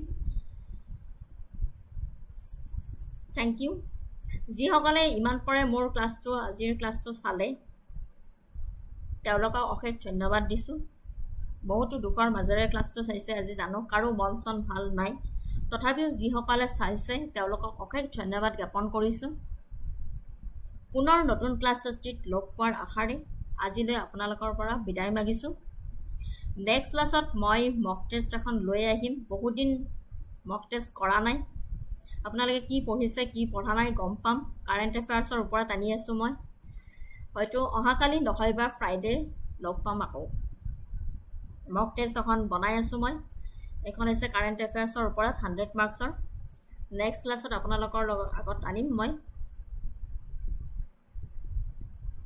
ক্লাছটো যদি ভাল লাগিছে আপোনালোকে প্লিজ অন্য সকললৈকে শেয়াৰ কৰি দিব যাতে তেওঁলোকৰো সুবিধা হয় APSC মেন্সৰ এডমিট কাৰ্ড ওলাই গল অক্টোবৰত পৰীক্ষা আপোনালোকে ভালকে পঢ়ক যিবিলাকে মেইনছৰ কাৰণে প্ৰিপাৰেচন কৰি আছে আৰু বাকি এক্সাম হাই কোৰ্টৰ এক্সাম আহি পাবহি এতিয়া অক্টোবৰ নৱেম্বৰৰ ভিতৰত অক্টোবৰত হ'ব সাগে সো আপোনালোকে ভালদৰে পঢ়ি থাকক